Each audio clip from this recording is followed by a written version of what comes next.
My daughter was bitten by a venomous snake, and I went to great lengths to secure a dose of antivenom. My husband's childhood sweetheart wanted the antivenom for her injured teddy dog, but I firmly refused. When my husband found out, he simply said it was fine as long as we were okay. However, on our daughter's birthday, he drugged us with sleeping pills and threw us into a snake pit. Why wouldn't you give the antivenom to Lucky? Lucky died, and Sarah's depression relapsed.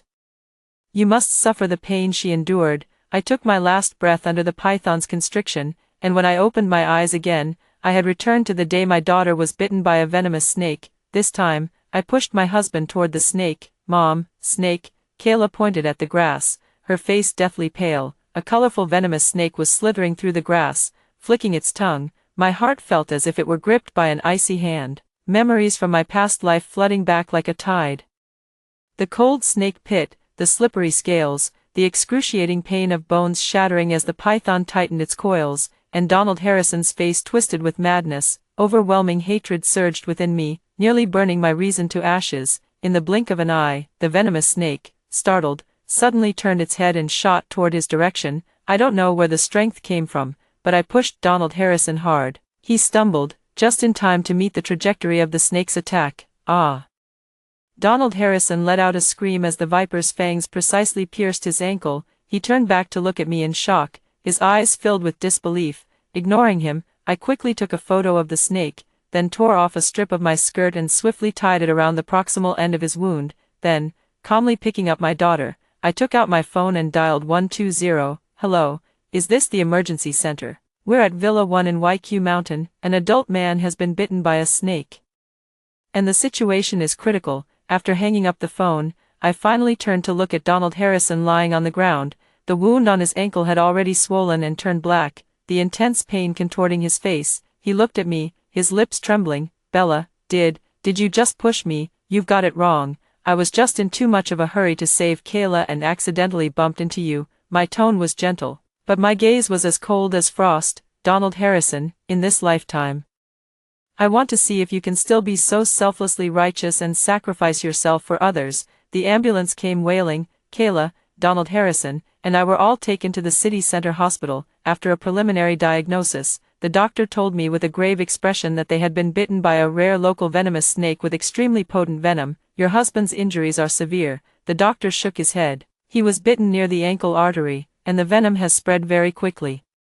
He must be injected with the corresponding antivenom immediately. I nodded. I know, there's only one in the entire Cloud City, at the Biological Research Institute in the southern part of the city. The doctor looked at me in surprise. How do you know? Of course I know. In my previous life, in order to save Kayla, I begged almost everyone before I could get that one life-saving serum from that research institute. And Donald Harrison, with his own hands, buried this life-saving hope. Along with my life and Kayla's, I took out my phone and dialed that familiar number. On the other end of the line was my university mentor, who now works at a research institute in Y City. In a trembling voice, I briefly and clearly explained the situation. The mentor immediately agreed. Bella, don't worry, I'll arrange for someone to send the serum right away. Your husband will definitely be fine. After hanging up the phone, I looked at Donald Harrison, whose face was pale and purple in the emergency room, feeling a deep sense of despair inside. He will be fine, at least, not yet. I stood guard outside the emergency room, dutifully playing the role of a panicked wife worried about her husband. Before long, the sound of hurried high heels approached from a distance. Sarah had arrived. She was wearing a white dress, her long hair slightly disheveled, and her meticulously made-up face was streaked with tear stains, looking utterly pitiful. Kayla. How is Kayla? She rushed over and grabbed my arm with a surprisingly strong grip. Looking at her familiar face, my stomach churned violently. In my previous life, she had grabbed me just like this, crying and begging for serum for her poodle, Lucky. I forced down my disgust and squeezed out 2 tears. Thank you for your concern. Kayla is fine. Upon hearing my words, a flicker of surprise instantly crossed Sarah's face, but she quickly began to cry again. She grabbed my hand, her voice trembling. By the way, sister-in-law, Lucky, my Lucky was also bitten by a snake. The doctor said he needs a special antivenom to survive. I lowered my gaze, hiding the mockery in my eyes. Here, exactly as I expected, since Kayla isn't hurt, could you give the serum to Lucky, sister-in-law, please? I beg you. Sarah's tears fell like broken strings of pearls. streaming down her face. Kayla is indeed unharmed, but Donald. He was bitten by a venomous snake while trying to save her and is still in emergency care. I pinched myself hard, and Sarah and I covered our faces, weeping together. What, brother Donald, how could this be? Sarah's face turned pale, and it took her a long moment to recover. Sister-in-law, you must be lying. How could brother Donald possibly be injured? Although I had long known that the events of my past life were no accident, I never expected to so easily uncover clues about the culprit.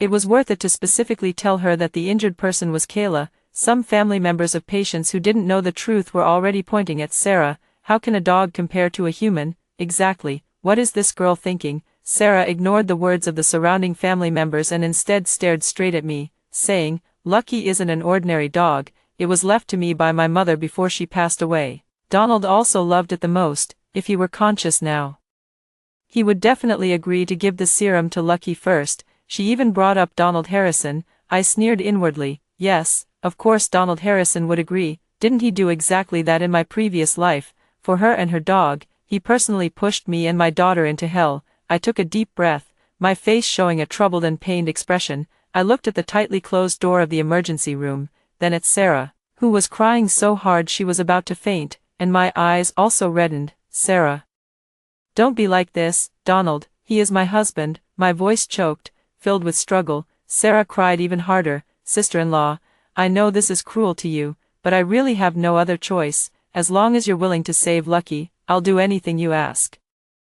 I'll kneel for you. As she spoke, her knees truly went weak, and she was about to kneel down. I quickly held her up, but in my heart, I was counting down. 3, 2, 1. I just didn't expect that the first thing to come would be my mother-in-law's slap. You shameless wretch, my son was bitten by a venomous snake, and you still had the heart to take pictures. I couldn't dodge in time and took that slap head on. What's going on? How could Donald get bitten by a venomous snake?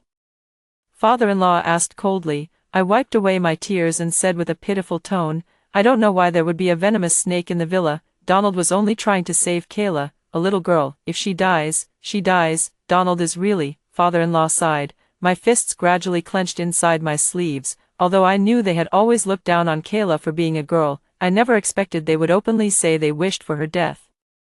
The doctor noticed the commotion and sent security to separate us. As more and more people gathered around, my mother-in-law suddenly changed from her earlier aggressive demeanor, crying as she grabbed the doctor's arm. Please, doctor, you must save my son. After saying that, she pointed at me resentfully. You bitch, get out of here. My son was bitten by a venomous snake, and you still had the nerve to take photos. Clearly, you're up to no good. Enough. The doctor pushed the mother-in-law aside and said loudly, It was Miss Bella who performed first aid on your son, and it was also Miss Bella who captured the appearance of the venomous snake, allowing us to determine the treatment plan. Even the only antidote serum in the entire province was brought over from the Y City Research Institute with her help. Without her, your son would have been long dead. The mother-in-law was stunned by the scolding and then cried even more pitifully. The father-in-law was so angry that his face turned ashen, but he had no choice but to step in as a peacemaker. Bella, you've worked hard. I knew you wouldn't be willing to see Donald suffer. How about this? Once he recovers, I'll allow you to give birth to the Harrison family's bloodline again. He spoke condescendingly, as if certain I would agree with gratitude. Unfortunately, he miscalculated. No need, Mr. Harrison. Once Donald can walk again, we'll get a divorce. I calmly shook my head.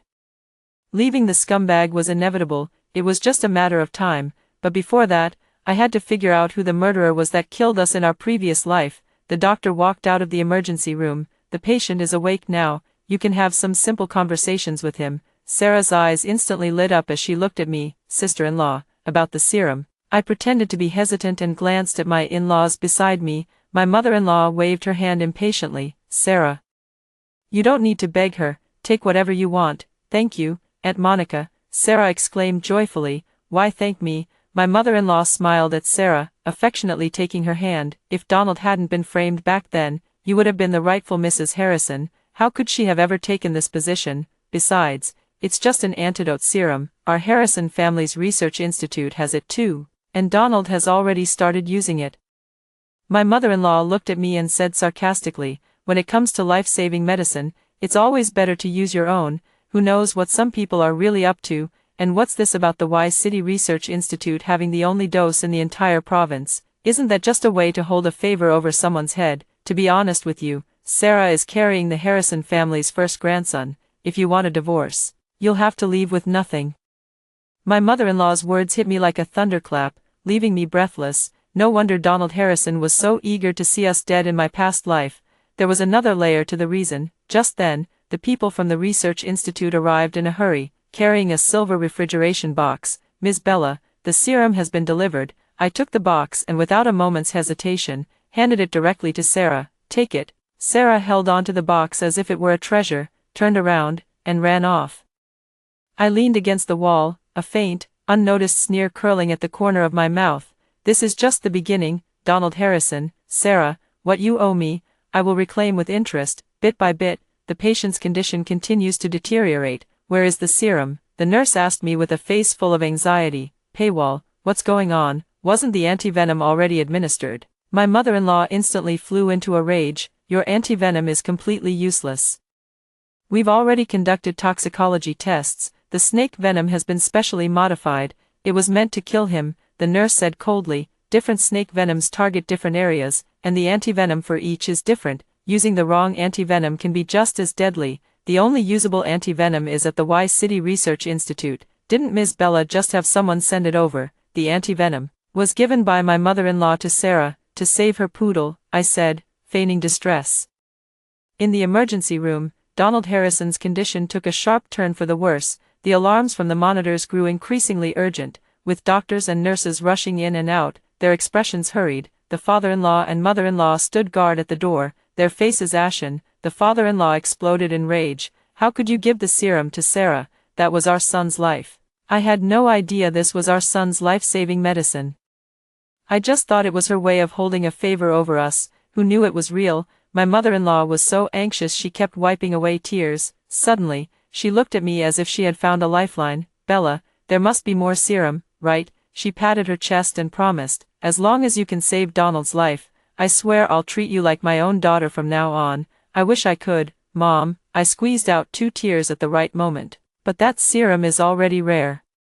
The whole province only has this one dose. It would take 6 or 7 hours to transfer one from another province, so it definitely won't make it in time. Look at the mess you've made." My father-in-law raised his hand and slapped my mother-in-law, immediately ordering his subordinates to intercept Sarah. Kayla seemed to be affected by the tense atmosphere, stirring in my arms and asking softly, "Mommy, will Daddy die?" I covered Kayla's mouth and whispered, "No, Daddy will get better." Not long after, the father-in-law's assistant returned empty-handed. "Where's the serum?" the father-in-law demanded sharply. "I'm sorry, by the time I got there, the serum had already been injected into that teddy dog." The assistant looked apologetic. "However, I've already applied to an out-of-province research institute in the group's name to request a transfer of serum. It's just that, at the fastest, it will take 4 hours." My mother-in-law covered her face and glared at me. "Why didn't you tell me earlier how important that serum was? If I had known, would I have let Sarah take it away?" With an innocent expression, I played back the recording from earlier. "But Mom, you were the one who just said that life-saving medicine should only be trusted if it's from our own family." Half an hour later, the door to the emergency room opened.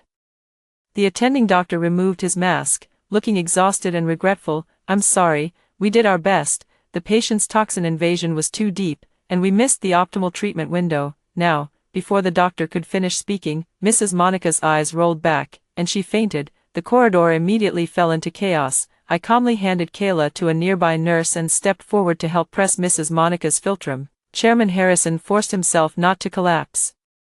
His eyes bloodshot as he stared intently at the doctor. "How is my son?" the doctor sighed. "His vital signs have stabilized for now, but the toxins have caused irreversible damage to his central nervous system. Even if he wakes up, the best outcome would be complete paralysis and impaired consciousness." Complete paralysis, impaired consciousness. These 8 words, like a heavy hammer, shattered the last hope of my father-in-law. He staggered back a few steps, leaning against the wall. As if he had aged 10 years in an instant. Looking at his aged profile, I felt not a shred of sympathy in my heart. In my previous life, he had watched helplessly as Kayla and I were taken away by Donald Harrison, yet he refused to utter a single word of protest. "Because Sarah is pregnant with Donald Harrison's son, Only by getting rid of me can they marry Sarah into the family without losing a single penny. In the end, what they truly love has always been themselves and the interests of the Harrison family. Just then, my phone rang. It was an unfamiliar number. I answered the call, and Sarah's sharp, tearful voice came through from the other end. Bella, you lied to me. The serum you gave me is fake. Lucky is dead. The vet said the serum wasn't even the right treatment. I raised an eyebrow and calmly retorted, Miss Lynn, you can eat whatever you want, but you can't just say whatever you want.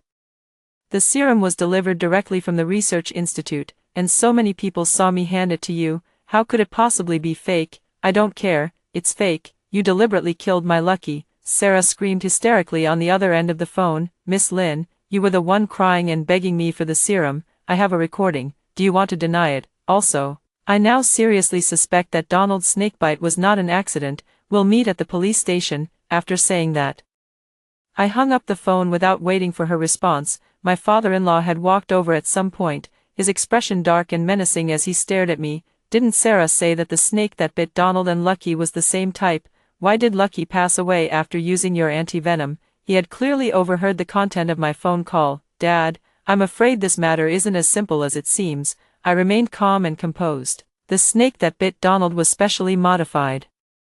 You wouldn't normally encounter it. Sarah and Lucky weren't even with us, so how could they have been bitten at the same time, and so coincidentally need Donald's life-saving serum? You should know that if the antivenom isn't the right type, it can also be fatal. My father-in-law also realized this point, his face turning ashen, his eyes dark and terrifying. He said nothing, simply took out his phone and dialed a number. Hey, old James, help me look up someone. Sarah, also. I need all the surveillance footage from the YQ Mountain Villa today. After hanging up the phone, he looked at me with a complicated expression. Bella, I'm sorry for putting you through that just now. I shook my head and lowered my gaze. We are husband and wife, so there's no need to talk about grievances. I just hope Donald can recover. Just then, Donald Harrison was wheeled out of the emergency room. His eyes were tightly shut, his face as pale as gold paper, and his body was covered with various tubes, nowhere near the spirited appearance he usually had. As I looked at him, only one thought filled my mind. Donald Harrison, this is just the interest. The real show is yet to come. Donald Harrison was transferred to the ICU for 24-hour monitoring. The Harrison family was thrown into chaos, while I, with Kayla, temporarily moved into a hotel near the hospital. I need a quiet environment to plan my next steps. The next morning, my legal team arrived. They were top-tier, elite lawyers I had urgently summoned from the capital overnight. Attorney Wong, the first thing I need you to do is thoroughly investigate all joint assets under my name and Donald Harrison's, as well as all transaction records in his personal accounts. Second, I want you to file for property preservation with the court in my name. Third, help me prepare a divorce agreement. Attorney Wong looked at me, a flicker of surprise in his eyes. But he quickly regained his professionalism. Mrs. Harrison, are you sure, given Mr. Harrison's current situation, filing for divorce could affect your reputation? I'm certain. I interrupted him. I only care about the outcome. I'll take responsibility for the process and the cost. Attorney Wong nodded. I understand. After he left, I received a call from Chairman Harrison. Bella, come to the hospital. Donald is awake. My heart stirred, knowing it was my turn to step in. I rushed to the hospital. Outside the ICU, only Chairman Harrison was there. He looked as if he had aged another 10 years, his face etched with exhaustion. He's in a very bad state, delirious, constantly talking nonsense. Through the glass window, I saw Donald Harrison lying on the hospital bed, his eyes wide open, bloodshot, with an expression of extreme fear on his face. His lips were moving incessantly, as if he were shouting something. I moved closer and could hear clearly. He was shouting, "Snakes, so many snakes, Bella, Kayla, don't come over." My heart sank heavily. Was he, remembering the scene from his previous life? Donald Harrison's reaction was beyond my expectations. I thought he would live out the rest of his life like a useless person. Unexpectedly, he woke up with memories from his previous life, or rather, the fear he felt just before death. This is truly wonderful. Chairman Harrison looked at his son's deranged state, his heart aching as if being twisted. The doctor said this is a sequela of nerve damage from the toxin, which can cause hallucinations. I nodded, indicating my understanding. Then, I pushed open the door to the ward and walked in. Donald Harrison saw me, his pupils suddenly contracting, his body beginning to tremble violently. He tried to shrink back, but due to his complete paralysis. He couldn't move at all, only able to emit hoarse, beast-like roars. "Bella, you," his voice was hoarse and broken, filled with fear. I walked to his bedside, leaned down, and whispered in a voice only the two of us could hear, "Yes, it's me. Didn't expect it, did you? We meet again. Aren't you curious why it wasn't Kayla who got bitten by the snake, but you, because I was the one who pushed you over?" Donald Harrison's eyes widened as if they were about to burst. And the monitor tracking his heart rate emitted a sharp alarm. You venomous woman." He forced the words out with all his strength, his voice rasping from his throat. "Venomous woman." I laughed so hard that tears nearly streamed from my eyes. "Compared to what you've done, I'm still far from it. Donald Harrison, do you still remember that snake pit? Kayla and I were strangled to death by so many snakes inside." I leaned close to his ear. "Listen. Can you still hear the sound of bones breaking? That was Kayla's. She was only 5 years old." "Ah!" Donald Harrison let out a piercing scream, then his eyes rolled back, and he fainted once more. The nurses and doctors rushed in, and the ward fell into chaos once again. I slowly straightened up, looking at the man being resuscitated, a cold, bone-chilling smile curling at the corner of my mouth. "Donald Harrison, don't be in such a hurry to faint, your retribution has only just begun." When I came out of the ICU, Chairman Harrison was looking at me with an extremely complicated expression. "What did you say to him?" I kept a straight face. "I just told him that both Kayla and I are doing well, and that he should focus on recovering." Chairman Harrison clearly didn't believe it, but he couldn't find any evidence either. Donald Harrison fell into a coma again, and his condition was worse than before. The doctor said he had suffered a severe mental shock.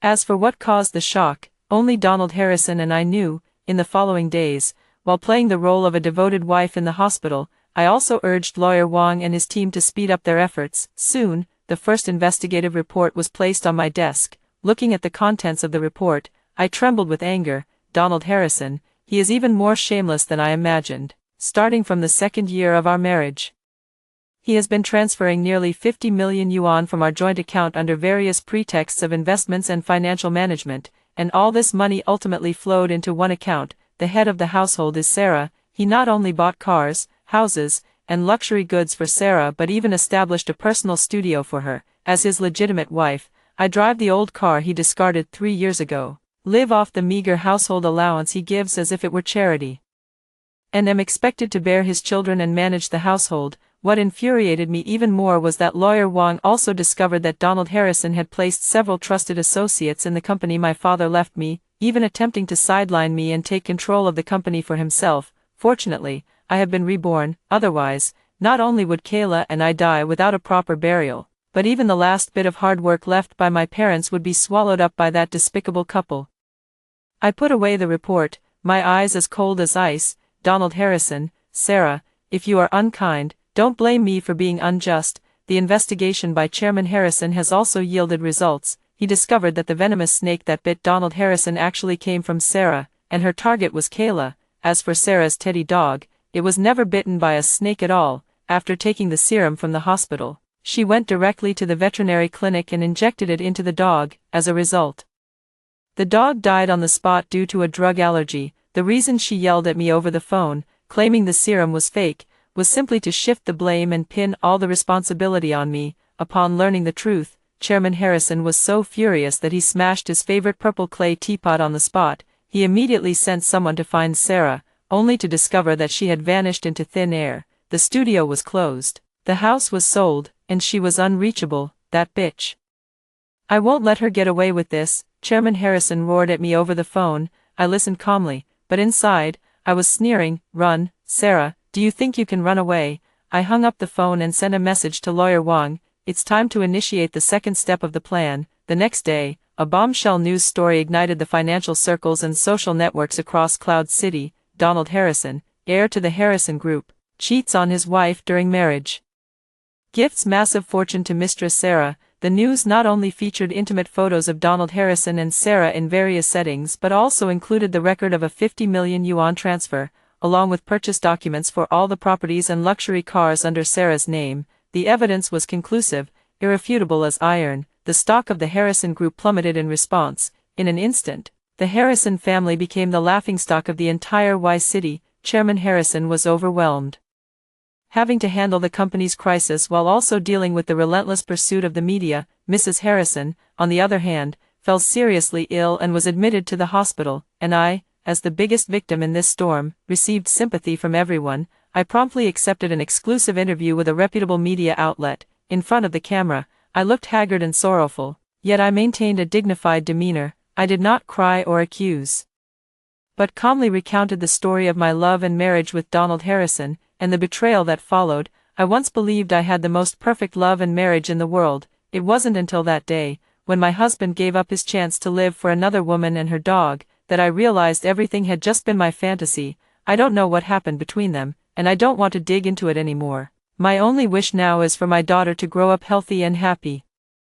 My interview added more fuel to the fire of this tragedy. Everyone felt that I, as the selfless, kind, and forbearing wife, deserved better. The criticism directed at Donald Harrison and Sarah reached its peak. At that moment, Lawyer Wong informed me that Sarah had been found. She was hiding in a rented apartment in a neighboring city and had been doxxed by angry netizens. While she was out shopping, someone splashed paint on her in the street and slapped her several times.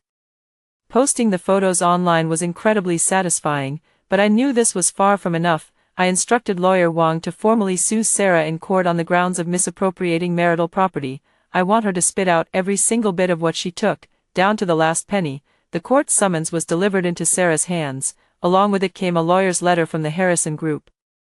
Chairman Harrison was suing her for 1 billion yuan on charges of commercial fraud and defamation. Sarah completely broke down. She had no money, and the properties and cars under her name were frozen under my asset preservation application. She wanted to plead with the Harrison family, but couldn't even get through the front door of their estate. With no way out, she made the most foolish decision. She contacted the media, saying she would hold a press conference to clarify all the misunderstandings. At the press conference, she cried with tears streaming down her face, portraying herself as a love-crazed victim. Donald and I are truly in love. I'm even carrying the Harrison family's eldest grandson. It's Bella. She used her child to tie Donald down, and it's her refusal to divorce that led to today's tragedy. Donald doesn't love her at all. Their marriage was a mistake from the start. And that serum, Bella offered it to me willingly. It was Mrs. Harrison's idea. It has absolutely nothing to do with me. Her twisting of the truth not only failed to win sympathy but instead stirred up even greater public outrage. Sitting in my hotel room, I couldn't help but sneer. Sarah, I've been waiting for you to dig your own grave. I instructed Lawyer Wong to make the recording from outside the hospital room public. In the face of such irrefutable evidence, all her lies fell apart on their own. She became a complete joke, a malicious, greedy, shameless third party. The final straw that broke her came from the police announcement. The police announcement revealed that this venomous snake was purchased jointly by Donald Harrison and Sarah, and their targets were me and Kayla. Following the clues, the police traced the source and dismantled a massive wildlife trafficking and modification operation. The truth has come to light. Sarah was sentenced to 15 years in prison for multiple charges.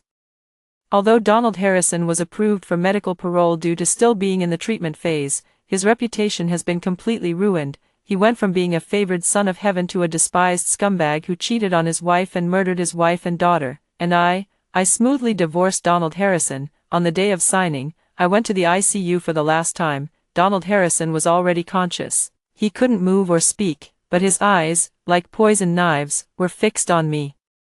Piercing through, I walked to his bedside and unfolded the divorce agreement before him. Donald Harrison, we are divorced. From now on, you and I have no further connection. I looked at the surging hatred in his eyes and smiled. Don't look at me like that. Everything you have now is what you brought upon yourself. Oh, right, I forgot to tell you something. I leaned down and whispered into his ear, in a voice only the two of us could hear. Word by word, your secret is out.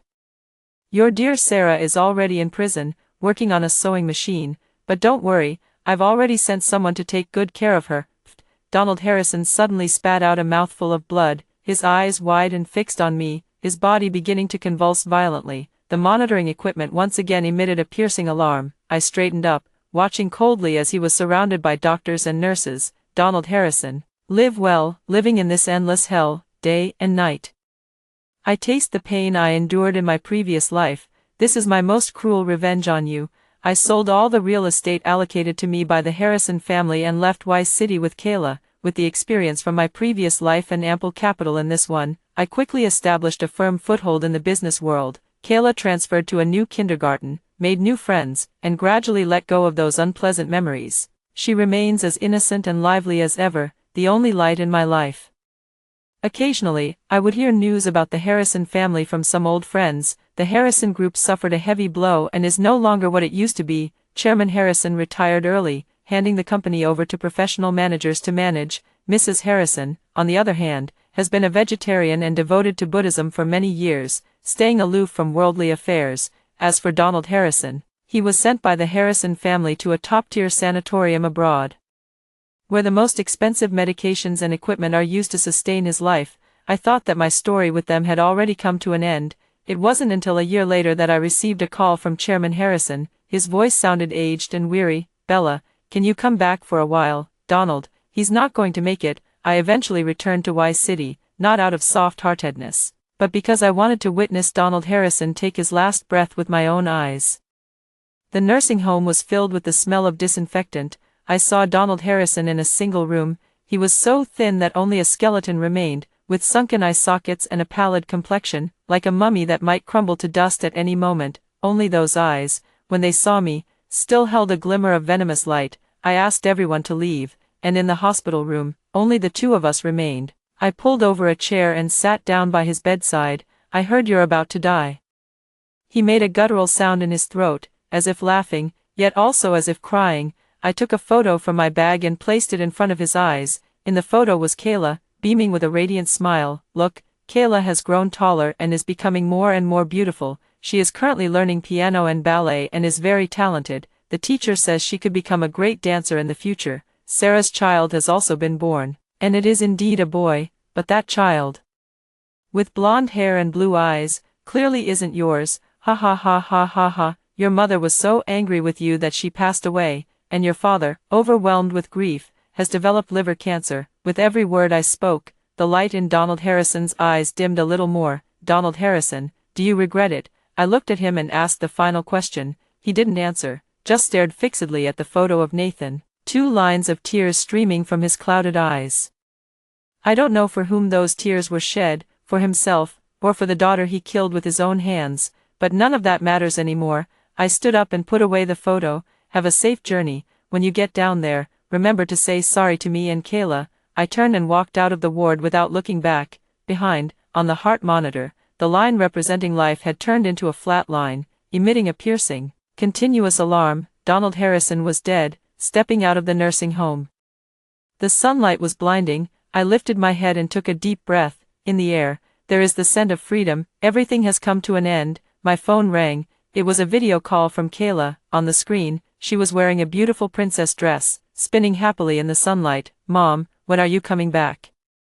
Kayla misses you." Looking at my daughter's innocent, smiling face, my eyes welled up with tears, and I smiled. "Mom will be back soon." After hanging up the phone, I drove to the airport, the capital. My daughter, my brand new life, is waiting for me. As for those dark pasts, let them be buried forever in this city, along with Donald Harrison. After hearing the first story above, what are your thoughts? Feel free to share your opinions in the comments section. Next, there is another similar story. Let's continue to see. My daughter died tragically, my wife mysteriously disappeared, and I was also sealed alive into a concrete block on a typhoon night. At the brink of death, I regained consciousness under the torrential downpour, my body already buried under heavy concrete, completely immobilized. All I could hear was the conversation of the murderers. "This guy is really pitiful. We ran over his daughter repeatedly with the car until she died. My wife has gone mad and we've had our fun with her. And now I'm about to be thrown into the sea." In the rainy night, I could only make out a few blurry figures above me, when a sinister and hoarse voice rang out. "It's no one else's fault, only his daughter went where she shouldn't have gone, and saw what she shouldn't have seen." Then, a pool of cement sealed my mouth and nose, plunging me completely into endless darkness. Just before dying, I only heard a voice that sent me plummeting into the depths of despair. "This is fate. He has to accept it." I don't know how long I struggled in the endless darkness before I heard my wife's gentle voice. "Remember to wear knee pads and come home early." I greedily took deep breaths of the fresh summer air. Looking back, the past is like a dream, my eyes blurred by tears. My gentle and virtuous wife is waving goodbye to me. She is still alive. I have been reborn, Reborn on that morning when our daughter Nancy had the accident. I quickly got off the electric bike and rushed toward my wife. I held her tightly in my arms. After years of marriage, my wife was caught off guard by my sudden action. Glancing at my watch, I saw there was still an hour before my wife would take our daughter to school in the previous life. Without time for too much explanation, I lied, saying I had just received news from my hometown that a relative was getting married, and my mother wanted my wife and daughter to go back for a visit. Under my wife's puzzled gaze and incessant questioning, I hurriedly asked for leave for my daughter and wife, urging them to return to our hometown. Being able to skip school openly was a luxurious treat for my elementary school daughter, while my wife was distressed about losing her perfect attendance bonus. But she couldn't argue with me and had no choice but to hit the road. Watching the receding silhouette of our black car, I let out a long sigh of relief. As long as my daughter was far away from here, everything should still be salvageable, but I knew that as long as the danger lurking nearby remained unresolved, my wife and daughter would never be truly safe. But where did this invisible danger actually come from? I'm a technician at a tech company, or what you might call a corporate drone. Thanks to the internet boom in recent years, I managed to accumulate some savings. But it was only enough to buy a small apartment in the school district of B City District in the coastal city, where land is as precious as gold. Even so, my wife was quite content. As she put it, we two little squirrels finally have a place to settle down in this concrete jungle. However, the monthly mortgage of over 10,000 yuan also makes our life not very comfortable. Coupled with the economic downturn in the past 2 years, my company has also cut salaries. So I can only take on a few extra food delivery orders early in the morning to supplement the household income. After seeing off my wife and daughter, I rode my electric scooter aimlessly along the road. My mind kept replaying the events of my previous life. The time of my daughter's accident was at 12:30 p.m. that day. There are still 5 hours left now. That day at noon, my daughter came back from the small dining table, and just 100 meters after entering the community gate, she was hit by a black BMW. According to the results given to me by the law enforcement team afterwards, my daughter was instantly thrown 200 meters by the impact, head first hit the ground, causing severe brain injury combined with organ damage from the massive impact. She died on the spot before the ambulance arrived. But the truth is, based on what we later learned, our little girl didn't die immediately. She was repeatedly run over dozens of times by that monster. By the time my husband and I arrived, my daughter's body had long been taken to the funeral home, and her death was determined to be a traffic accident. The perpetrators were 2 underage boys who had stolen their family's car to drive. One was 15, the other 16. I will never forget the first time I saw them. The 2 boys had a cynical and indifferent attitude, as if they had run over some insignificant stray cat or dog, showing no trace of fear or remorse for having killed someone. If it weren't for the law enforcement team holding me back, would have made them pay for my daughter's life right then and there. Thinking about how our once obedient and lovely daughter had left us just like that, my wife and I were overwhelmed with grief. My wife could no longer stand, and I was barely holding myself together to go through the procedures, afraid that my wife would see our daughter's terrifying and distorted appearance in death. I didn't dare let her see the body. I only briefly identified the corpse myself, as in my mind, any horrific condition was possible in a car accident. But now, looking back, I realize I might have overlooked something. Typically, the law enforcement team should have the family identify the body. If the body is severely damaged, DNA extraction and comparison are necessary, and surveillance footage of the incident should also be reviewed. And we never saw the surveillance footage from that day. In fact, it's not surprising that I overlooked this in my previous life, because what happened afterward completely threw me off balance, leaving me no time to even think about the surveillance. Thinking of this, I caught a glimmer of truth and immediately turned around, sprinting back toward the residential complex. After buying 2 packs of cigarettes at the supermarket, I hurried toward the property management office. On the way, a BMW sped past me, going at least 80 miles per hour, and this was inside the residential complex. The neighborhood I live in has been around for over 20 years, and it has been expanded multiple times during that period. There is no such thing as separating pedestrians and vehicles here. People and cars are mixed together on the ground. The residents of the neighborhood have an unspoken understanding to maintain extremely low speeds to avoid accidents. Therefore, in the 4 or 5 years we have lived here, we have rarely heard of anyone being killed in a car accident in the neighborhood. At most, it's a minor incident like a child who doesn't listen and runs around getting hit, resulting in something like a broken bone. Watching that car speed away, My heart felt as if it had been struck by lightning. The license plate number, the color, the modified rear spoiler, without a doubt. It was the same car that had killed my daughter in my previous life. Every detail of that car is deeply etched into my mind, and I can recognize it with just a single glance. My heart skipped a beat. Indeed, the gears of fate had turned mercilessly, and danger was lurking right within the neighborhood. However, the driver wasn't the two underage brats from my previous life, but a young man with dyed yellow hair who looked to be around 18 or 19. The head of yellow curls made him appear older than he likely was. His actual age might have been even younger. I didn't chase after the BMW. Instead, I quickened my pace toward the property management office. There was no way I could catch up with a car moving at that speed, but the surveillance cameras scattered throughout the neighborhood would be far more useful. I originally thought I'd try my luck by checking the surveillance footage to locate that car. But I never expected it to show up on its own. This saved a lot of trouble. Perhaps it was just fate at work. There's nothing that can't be solved with one pack of cigarettes. If one doesn't work, then two will. With the cigarettes paving the way, the usually stern-faced property manager smiled as brightly as a flower and happily led me into the surveillance room, which was clearly marked, "No unauthorized entry." "Hey, buddy, which part of the surveillance footage do you want to see? Even if it's an area without visible cameras, we still have it covered." Thinking about checking the surveillance footage at the entrance of the community where my daughter had the accident in my previous life, I unconsciously blurted out, "A black BMW scratched my car and drove off. Can you check the footage for me?" The property manager's expression froze, and he looked at me with a strange gaze. I thought to myself, oh no, could this property manager be one of them too? The next moment, the property manager became extremely enthusiastic, almost overly so. Not only did he help me find out where the car had gone, but he even checked the vehicle's recent entry and exit records. It turned out that his car had been hit by that same vehicle some time ago. However, the other party was extremely unreasonable and even caused a scene at the property management company. The higher-ups told him to swallow his anger, or else he would be fired, to keep his job.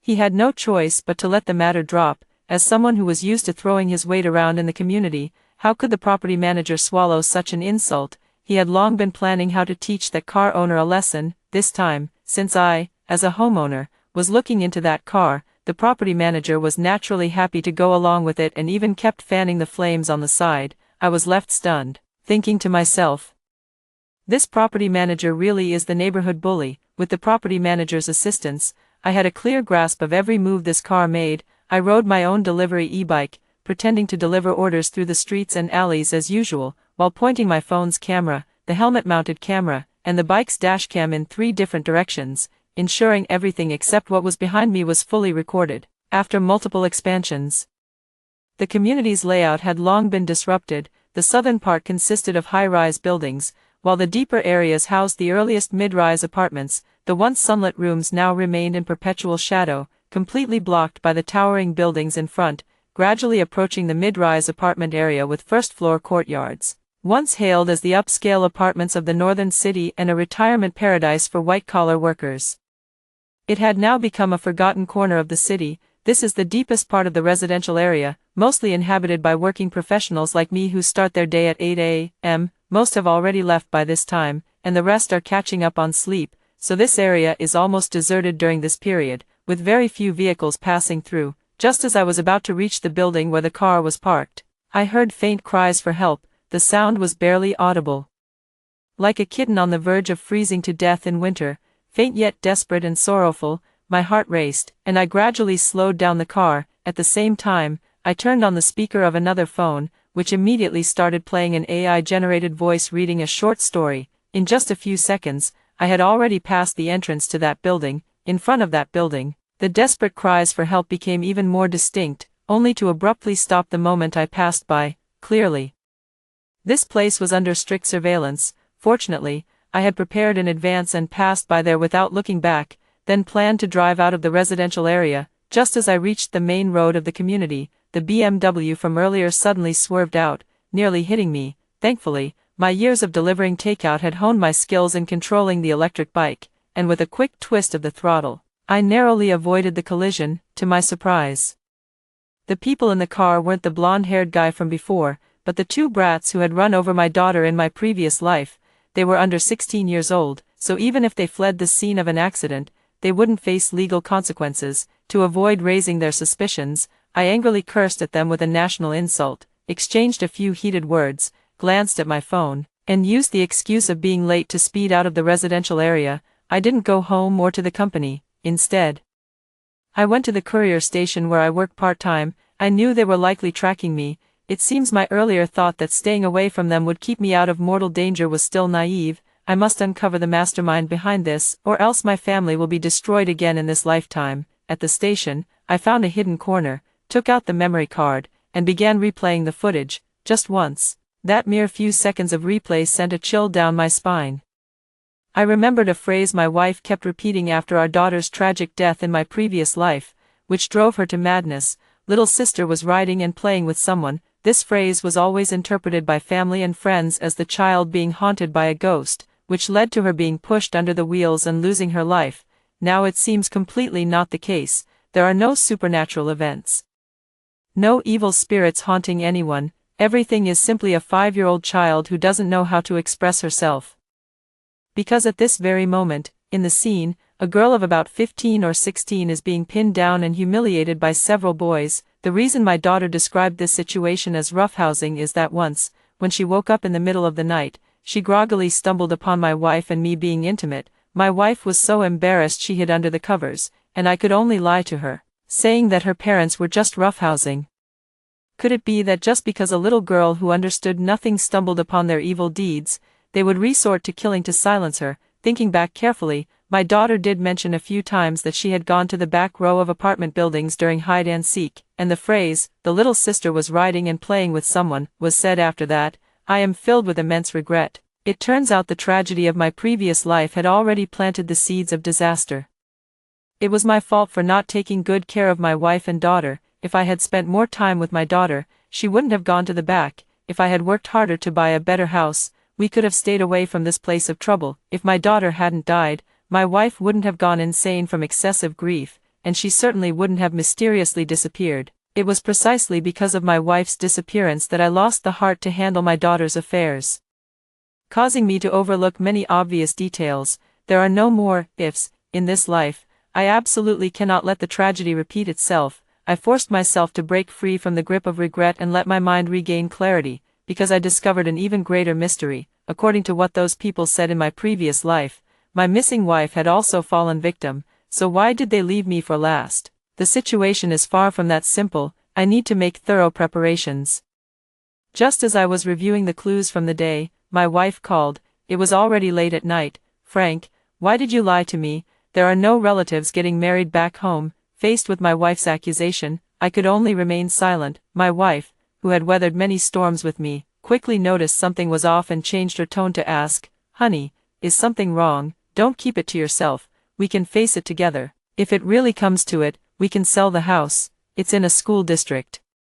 After all, I remained silent, and my wife's voice, tinged with tears, came through the phone. "Honey, don't scare me. What exactly is going on? I'm coming home right now. Our daughter will be fine with her grandparents looking after her." Only then did I slowly speak up. "Honey, do you trust me?" "Of course I do. What's wrong? Just say it quickly," my wife asked anxiously. "I've run into a very tricky situation, one that only I can handle, but you just need to trust me. I'm a good person.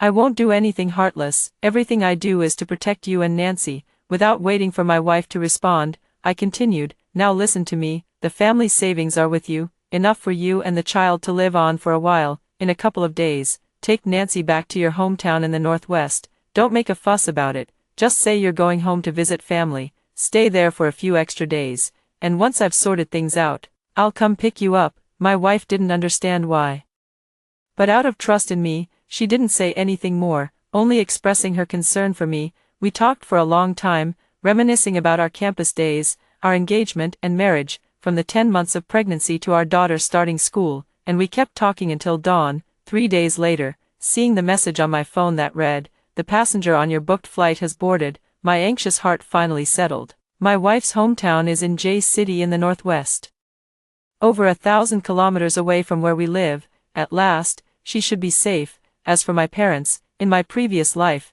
they lived a peaceful and uneventful life, unaffected by our troubles. It seems that the ones they were targeting were just the 3 of us. Now, with nothing holding me back, I can go all out. To make things easier, I quit my job directly and became a full-time food delivery driver. As a corporate drone, I usually don't pay attention to neighborhood affairs, let alone what happens in the surrounding society, but once I started noticing their movements, I realized they were a group of hardened criminals with a long list of offenses. A quick search on the local community forums and message boards revealed their misdeeds.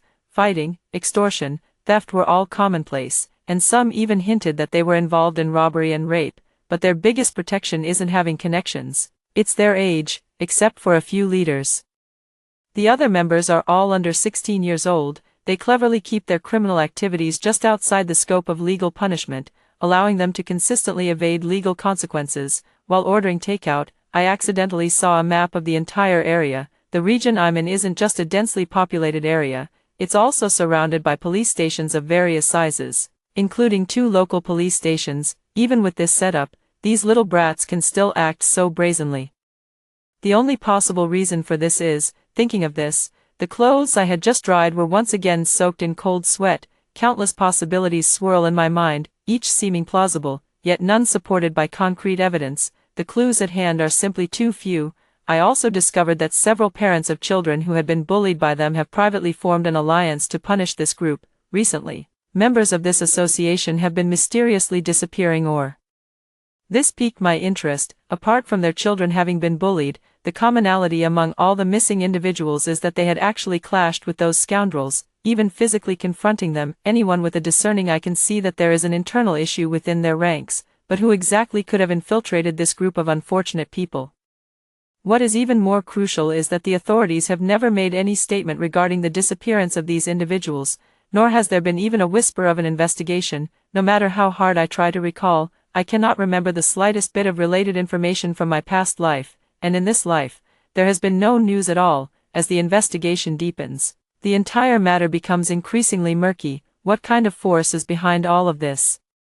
Such a massive scandal is not something a small commoner like me can get involved in. Having been reborn, the fundamental thing is to stay away from them. At worst, I can just move back to my hometown. Their influence can't possibly reach that small county town. That's what a normal person would think. I decided to give up the investigation, now that my wife and daughter are both safe and sound.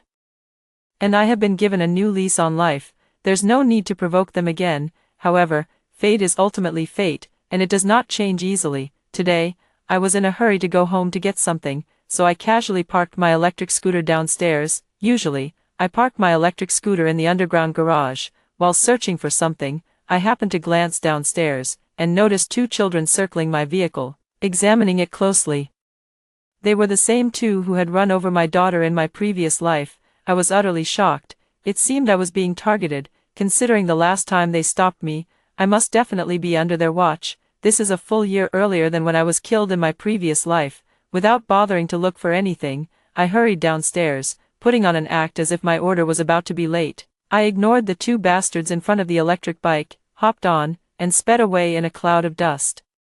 While waiting at a red light at an intersection, a sudden, sharp screech of brakes sounded behind me. Through the rearview mirror, I saw the all-too-familiar black BMW speeding toward me, coming to an emergency stop just 10 meters away. The loud, piercing sound of the brakes drew the attention of everyone around. My heart instantly tightened, and I desperately wanted to twist the throttle and flee. But to avoid exposing myself, I could only foolishly turn around with the others. Like a clueless bystander, except this melon nearly killed me and almost took a dozen people waiting at the traffic light with me. In the sweltering 37-degree heat, cold sweat drenched my entire body. Thanks to the face mask and sunglasses my wife had prepared for me, along with the helmet, no one could clearly see my face. Otherwise, I would have been completely exposed to them. At that moment, I completely abandoned all illusions, rather than being scared to death by them. I would make them pay in blood. I decided to start planning. To eliminate the threat once and for all, I had to uproot their backing as well. Otherwise, there would be no peace forever. In this second life, I would fight with everything I have to give my family a stable and secure life. Currently, the job of a delivery rider who can navigate the streets and alleys seems to be the best cover for investigation, because as delivery riders, whether it's on top of Mount H or in the middle of the ocean, we appear wherever the customer needs us. A month later, while delivering food in the neighboring community, I saw a crowd gathered in front of a building. The crowded people whispered among themselves behind the police lines set up by the Enforcement Bureau, with the atmosphere of onlookers soaring to the sky. This building was exactly the destination for my current delivery, but now I couldn't get through. So I could only stand at the back of the crowd, anxiously stomping my feet. An elderly woman saw me and patted me, saying, "Young man, if you're in a hurry, you should take a detour. This place won't clear up anytime soon, you won't be able to get through." I frowned, looking miserable. "But this is the building I need to deliver to." The auntie gave me a sympathetic look and let out a heavy sigh. "It's a real tragedy. This family has a son who never learned to behave properly. He dropped out of school early, and his parents work far away, leaving him unsupervised. According to an old friend who lives in this building, strange noises have been coming from their apartment for the past couple of days, like a haunting, with screams so pitiful. The worst part is that the sounds were faint and intermittent at first, so everyone thought the kid was just watching horror movies, but starting yesterday, a foul smell began to spread. My old friend and a few neighbors discussed it and decided to call the police. As they spoke, 3 uniformed officers rushed out from the hallway. As soon as they emerged, they crouched on the ground without regard for their appearance, vomiting heavily. Immediately after, 2 more came out, also vomiting. Finally, 2 people in white lab coats emerged, likely forensic examiners. They were in slightly better condition, but their faces were also pale, as if they had witnessed something utterly terrifying. One of the forensic examiners could be heard saying, "In my 20 years on the job, I've never seen a scene this gruesome." As he spoke, he too began to retch quietly. Seeing this, the aunt leaned in and whispered to me, "Oh dear, look, even the forensic examiner couldn't handle it." My friend said, when the Enforcement Bureau broke in, they, as the ones who reported the case, glanced from outside. Just one look, and they were all terrified. The aunt glanced around, then leaned in closer and whispered, "Guess what?" I tactfully picked up the conversation, even feigning shock as I lowered my voice. "What's wrong?" As soon as the law enforcement officer opened the door, they felt a wave of heat rush out, followed by a pungent, foul stench, worse than a rural manure pit. Inside, there was the body of a child, with dark, greasy corpse oil covering the floor, though they called it a child. They said he was around 17 or 18 years old, dangling from a ceiling fan that was still slowly turning. What was even more terrifying was that his entire body was torn to shreds by rats, with bone fragments exposed. His eyes were empty, dark holes, and even his eyelids were gone. Corpse oil continuously dripped from his feet, and with the air conditioner set to heating mode, the entire room must have been over 40 degrees Celsius. I pretended to be curious and asked, "Ma'am, how did they know it was rats that bit him?" The aunt was overjoyed by the way I addressed her. "You're a sensible young man, ha ha ha," they said. As soon as they opened the door, they saw dozens of rats clinging to the body, their eyes glowing red. I gasped softly again, making myself seem like a country bumpkin and giving the auntie plenty of face. Afterward, I made an excuse that I had lost money on this order and hurried off to deliver the next one, riding away on my bike, as expected.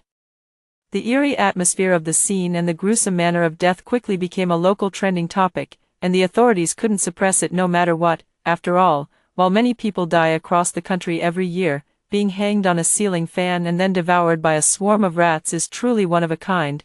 I took an unpaid leave from the company and focused entirely on food delivery, navigating the streets and alleys of this city every day. I was almost constantly taking and delivering orders. My ratings might not have been the highest, but I definitely made the most of my time. On this day, about 10 kilometers away from my residential complex, I found myself in the shantytown of an urban-rural fringe, with its chaotic buildings, muddy, narrow alleys, and completely mismatched house numbers. It was practically a delivery driver's nightmare. Yet there were plenty of orders here. Since I was now a professional delivery driver, even if it felt like hell, I had to deliver on time. As I struggled to turn out of a muddy alley after delivering an order, I suddenly spotted 2 law enforcement officers in front of me, surrounded by a large crowd. For a moment, I thought they had followed me because I ran a red light on the way here, but that wouldn't warrant such a big scene. Shantytowns have this characteristic: when nothing major is happening, they're like ghost towns with hardly anyone in sight, especially at midday. But whenever something big happens, people emerge like ghosts from every corner. I soon realized something was off, because there was the familiar bright yellow police tape, the familiar scent of onlookers. This was exactly the vibe.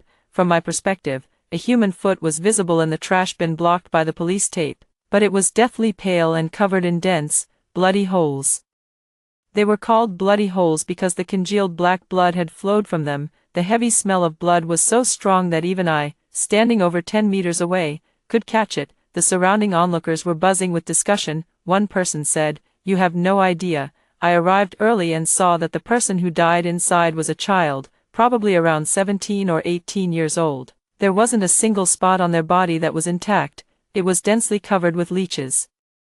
Each as big as a small cucumber. There were even leeches on the child's eyeballs. It was terrifying. They must have been sucked dry alive." Over the heads of the crowd, I roughly saw the situation inside and even spotted two familiar faces, the two forensic doctors who had handled the death incident in the neighboring community 3 days ago. Then, the older forensic doctor said, "The preliminary cause of death is hemorrhagic shock.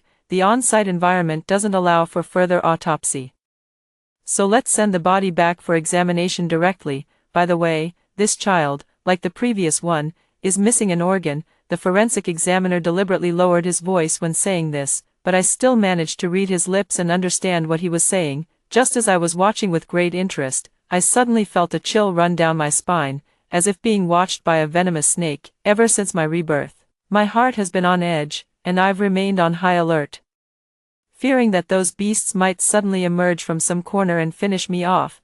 But at this moment, I am certain that the feeling I have is from a dangerous gaze. I try my best to remain calm, raise my hand to check the time, pretending to be running late, then turn around, hop onto my electric scooter, and dive back into the alley. In the instant I turn around, my eyes briefly meet the owner of that gaze, a plainclothes law enforcement officer. Don't ask me how I know, because his sharp, hawk-like eyes seem capable of piercing through all wrongdoing, and his entire presence exudes an aura of authority that commands respect without anger. Those are not the kind of eyes that should appear in this crowded shantytown. This person is not young, looking to be around 50 years old. It's quite rare to see someone of that age still working on the front lines as a plainclothes officer. Without a second thought, I twisted and turned through the muddy alleyways, making countless turns until I was certain no one was following me, and only then did I let out a sigh of relief. As the investigation deepened, I discovered that the apartment building at the back of our residential complex was far from ordinary. It wasn't just a hideout for those scumbags,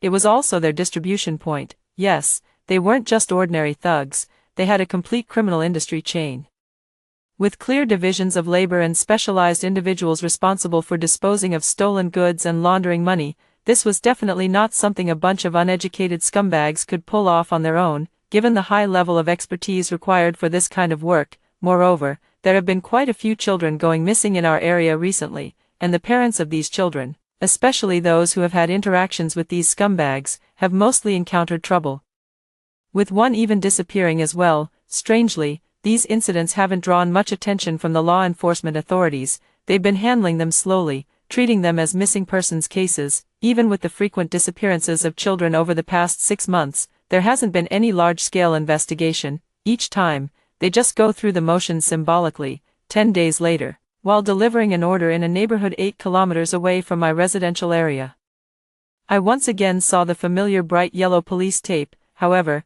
this neighborhood was quite unusual. The onlookers were well controlled, and the police tape was stretched over a very large area, making it impossible to see what was happening inside the building from the outside. From afar, all I could see was pitch black inside the building entrance, as if the gates of hell were calling for evil spirits to enter. I was still squeezed in the crowd, maintaining the excellent traditional virtue of our people as always, enthusiasm for watching the drama unfold. However, the familiar atmosphere of gossip was nowhere to be found. The elderly men and women present remained silent one by one, or spoke in hushed tones in small groups, deliberately turning away from outsiders like me. I could only rely on my relatively large ears to barely catch fragments of their conversations. The general idea is that there was also a murder in this neighborhood, and the victim was a young man with dyed blonde hair, probably just over 18 years old.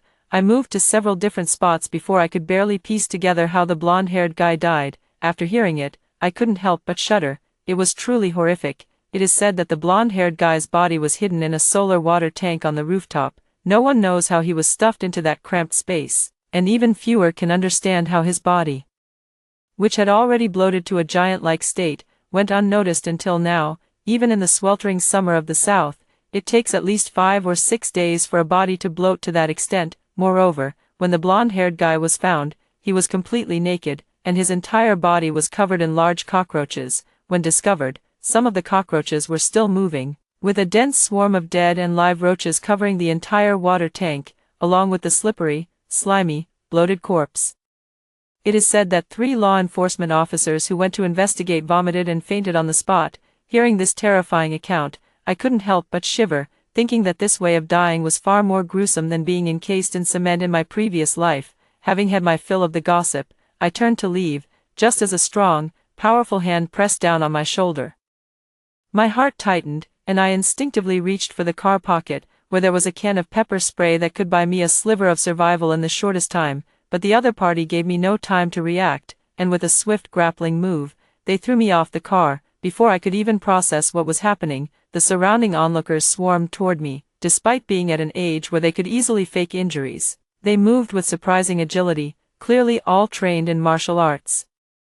They didn't even give me a chance to call for help. One of the elderly men, I don't know which, casually stuffed a small cloth bag of medicine into my mouth, while someone else yanked off my belt, and those who couldn't get their hands on me simply pulled off my shoes. By the time I realized what was happening, I had already been grabbed by the hair and forced to the ground by several elderly men. After all that, my entire brain shut down. Someone threw a handful of dirt into my eyes, making me burst into tears on the spot. I swear, aside from being encased in cement in my past life, I've never been in such a sorry state. By the time I regained my senses, I was already sitting in the interrogation room of the neighboring police station. Don't ask me how I knew. The layout of the room and a massive one-way mirror were proof enough. Who's ever seen a mediation room with only one chair for the other party, and one with handcuffs at that, across from me? A stern-looking uncle with a guilty expression was watching me, while a young law enforcement officer beside him kept wiping the dust off my face and cleaning my wounds bit by bit. About half an hour later, I was still in a daze. How had I ended up in the police station, and even in an interrogation room? The stern uncle across from me forced a smile. Haha, sorry about that, young man. The uncles in the neighborhood got a bit too excited and thought you were a criminal, so they pinned you down. But who told you to be working in the law enforcement team's residential compound? This is just testing the waters with me. I looked at them with a face full of disbelief. Who are you people, law enforcement? Cut the nonsense. The old man is the old man, but why did you bring me here? This isn't a mediation room, this is an interrogation room. Seeing me get straight to the point, they dropped the act too. Their forced smiles vanished instantly, replaced by a strictly businesslike demeanor. Frank, male, 28 years old, local resident, holds a bachelor's degree, married, with one daughter in kindergarten, residing at Building XX, Unit XX, TY Community, no prior criminal record, no administrative penalties, but has a few records of running red lights on an electric bike. After being treated so roughly, I also got angry. What exactly do you want? I'm a law-abiding citizen. What gives you the right to arrest me so violently, and why are you investigating me? The other party remained silent for a long while, letting me vent. Just as I was getting into the flow, ready to showcase the excellent eloquence I had cultivated in the university debate team, suddenly, the other party slammed the table and shouted, "Frank, don't stubbornly resist. We already know about your situation. You have appeared multiple times around crime scenes. It may seem like you have an alibi, but in reality, you were returning to admire your own criminal achievements." This is a typical criminal mindset. This sudden questioning method is a common interrogation technique used by law enforcement teams, typically only employed as an opening move. Even he himself didn't expect it to have much effect. In the midst of my animated speech, I was abruptly halted by this shout. I turned to glance at the one-way glass and revealed a meaningful smile. When I turned back, I had already adopted an expression of relief and liberation.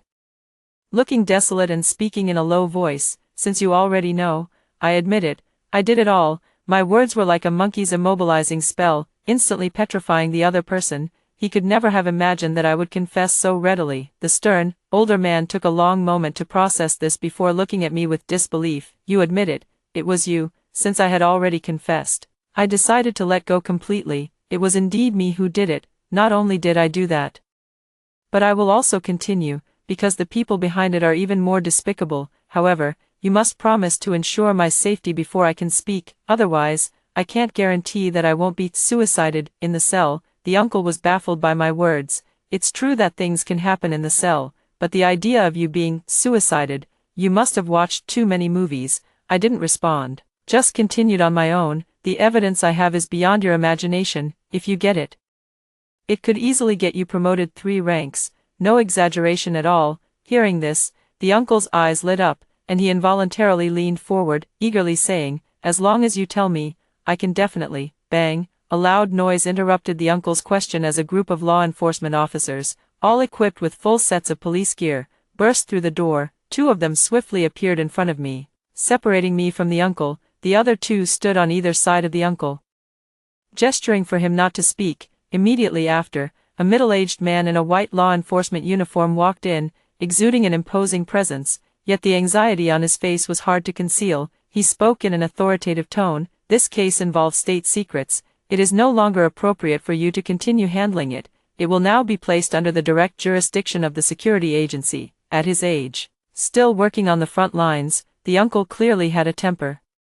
He sprang to his feet, ready to argue, but after taking a good look at the newcomer's uniform and police rank, he froze for a moment, seeing the uncle standing there dumbfounded. The man in the white law enforcement uniform showed a displeased expression. "Harry, what? You won't even listen to me, a special envoy from the Security Bureau, so the uncle's name is Harry, truly a very distinctive name." He stood at attention with both feet and mechanically saluted. Upon hearing the newcomer introduce himself, I revealed a faint, almost imperceptible smile and silently repeated the name in my mind. The big fish has finally taken the bait. I watched the unfolding of this farce of subordinates defying superiors with utter calm. Just as I had remained composed since entering the interrogation room, it felt as if I were comfortably seated in front of a television, watching a dull yet amusing soap opera. At the moment I was led out the door, I coldly said to Harry behind me, "Captain Harry, I believe we will meet again very soon. By the way, is there a building where you only searched that one room?" The cold ground, the dim environment, and me struggling in agony, after being taken away from the enforcement team. I was transferred to this place. Throughout the entire transfer, my eyes were covered. Judging by the changes in the ambient sounds, the place I am in now must be a remote and extremely hidden location. I have been tortured here for at least 3 days. Don't ask me how I can tell, because in my previous life, after my daughter died tragically and my wife went missing, I searched every nook and cranny of the city to find my wife. Sleeping rough and eating whatever I could find became routine for me. During that time, I was forced to become a master of wilderness survival, and judging the passage of time was just one of the essential skills. Here, they exhausted every means on me. Seeing my resolute attitude, they even threatened to chop off my hands and feet. However, since I was still nominally under the custody of the security agency, they couldn't explain any deaths or severe injuries. Or else they would have already resorted to lethal measures. On the 4th day, I finally couldn't hold on any longer because the beatings were simply too brutal. Based on my understanding of my own body, I should currently be suffering from toxic concussion combined with craniocerebral injury, subdural hemorrhage, fractures of the 4th, 6th, 7th, and 11th ribs, a fracture of the left calf, a fracture of the left tibia, and a fracture of the left scapula.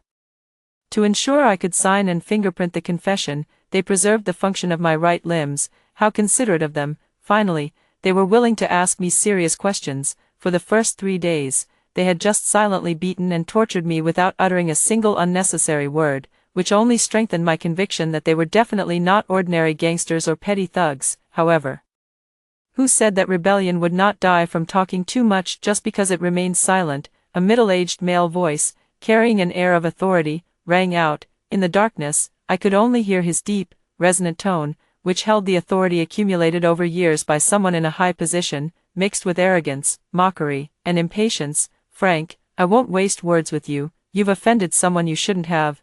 Now, I ask, you answer one extra word, and I'll break one of your fingers. Where is the daughter of the security director?" Beaten into submission, I cooperated fully, enduring the excruciating pain as I spat out a mouthful of blood and barely managed to speak. "Heh, you've already met her, you just didn't believe it." The other party fell silent for 2 seconds, then replied coldly, "Enough nonsense. Break 3 of his fingers, but leave his right hand for writing." The second question, "How much do you know about us?" 3 heavy thuds of a hammer striking fingers. 3 of my left fingers were crushed, a bloody mess. I let out a piercing scream, but the other person simply waited quietly for me to finish struggling before repeating the question. "Let me rephrase that. What do you know?" I tried my best to calm my wildly pounding heart. which was racing from the pain, and repeatedly recalled the agony of losing my wife and daughter in my past life. Using that psychological torment to counterbalance the physical pain, I spat out another mouthful of blood and laughed bitterly. You don't know, do you? I've already come into contact with the existence of TF, and I've learned about the utterly wicked person behind that incredibly Chinibya name. Just wait for your descent into hell. What? That's impossible. The director, a young man's panicked voice rang out. He was quickly silenced by the middle-aged man. But my heart was beating incredibly fast, already at 140 beats per minute. This voice, this very voice, was the one that threw me into the cement in my past life. Countless times, I've been jolted awake from nightmares in the middle of the night, dreaming of that moment when I was sealed in cement. Even if I died 10,000 more times, I would still remember this demon's voice. Seeing that I couldn't provide the answer he wanted, the middle-aged man directly ordered, "Keep searching for the commissioner's daughter. As for him, use the old method. Turn him into a sculpture and throw him into the open sea to serve as a coral reef bed." Although the tone was chilling to the bone, I still recognized him. It was the special agent from the Security Bureau who had taken me away that day. I was astonished by their swift action and unconventional approach. Shouldn't they have questioned me a bit more? Deciding to deal with me so quickly seemed rash. Perhaps they had absolute confidence in their ability to find the person they were looking for. The surroundings returned to a moment of tranquility, and darkness completely enveloped me. The clamor of footsteps sounded once more. The voice that had haunted me for 2 lifetimes reappeared, still uttering the same words. "You useless waste, still making me, your master, send you on your way. This is your fate. You must accept it." With great difficulty, I sat up, struggling to suppress my trembling body. Using my relatively intact right hand, I removed the black cloth covering my eyes and spat out another mouthful of blood. I was beaten so badly before that they didn't see the need to tie me up anymore. Being bound would only hinder their ability to abuse me to their heart's content. "What is your name?" I asked excitedly, eager to learn the name of this demon. "Hey, you worthless piece of trash. You dare ask for my name," he said.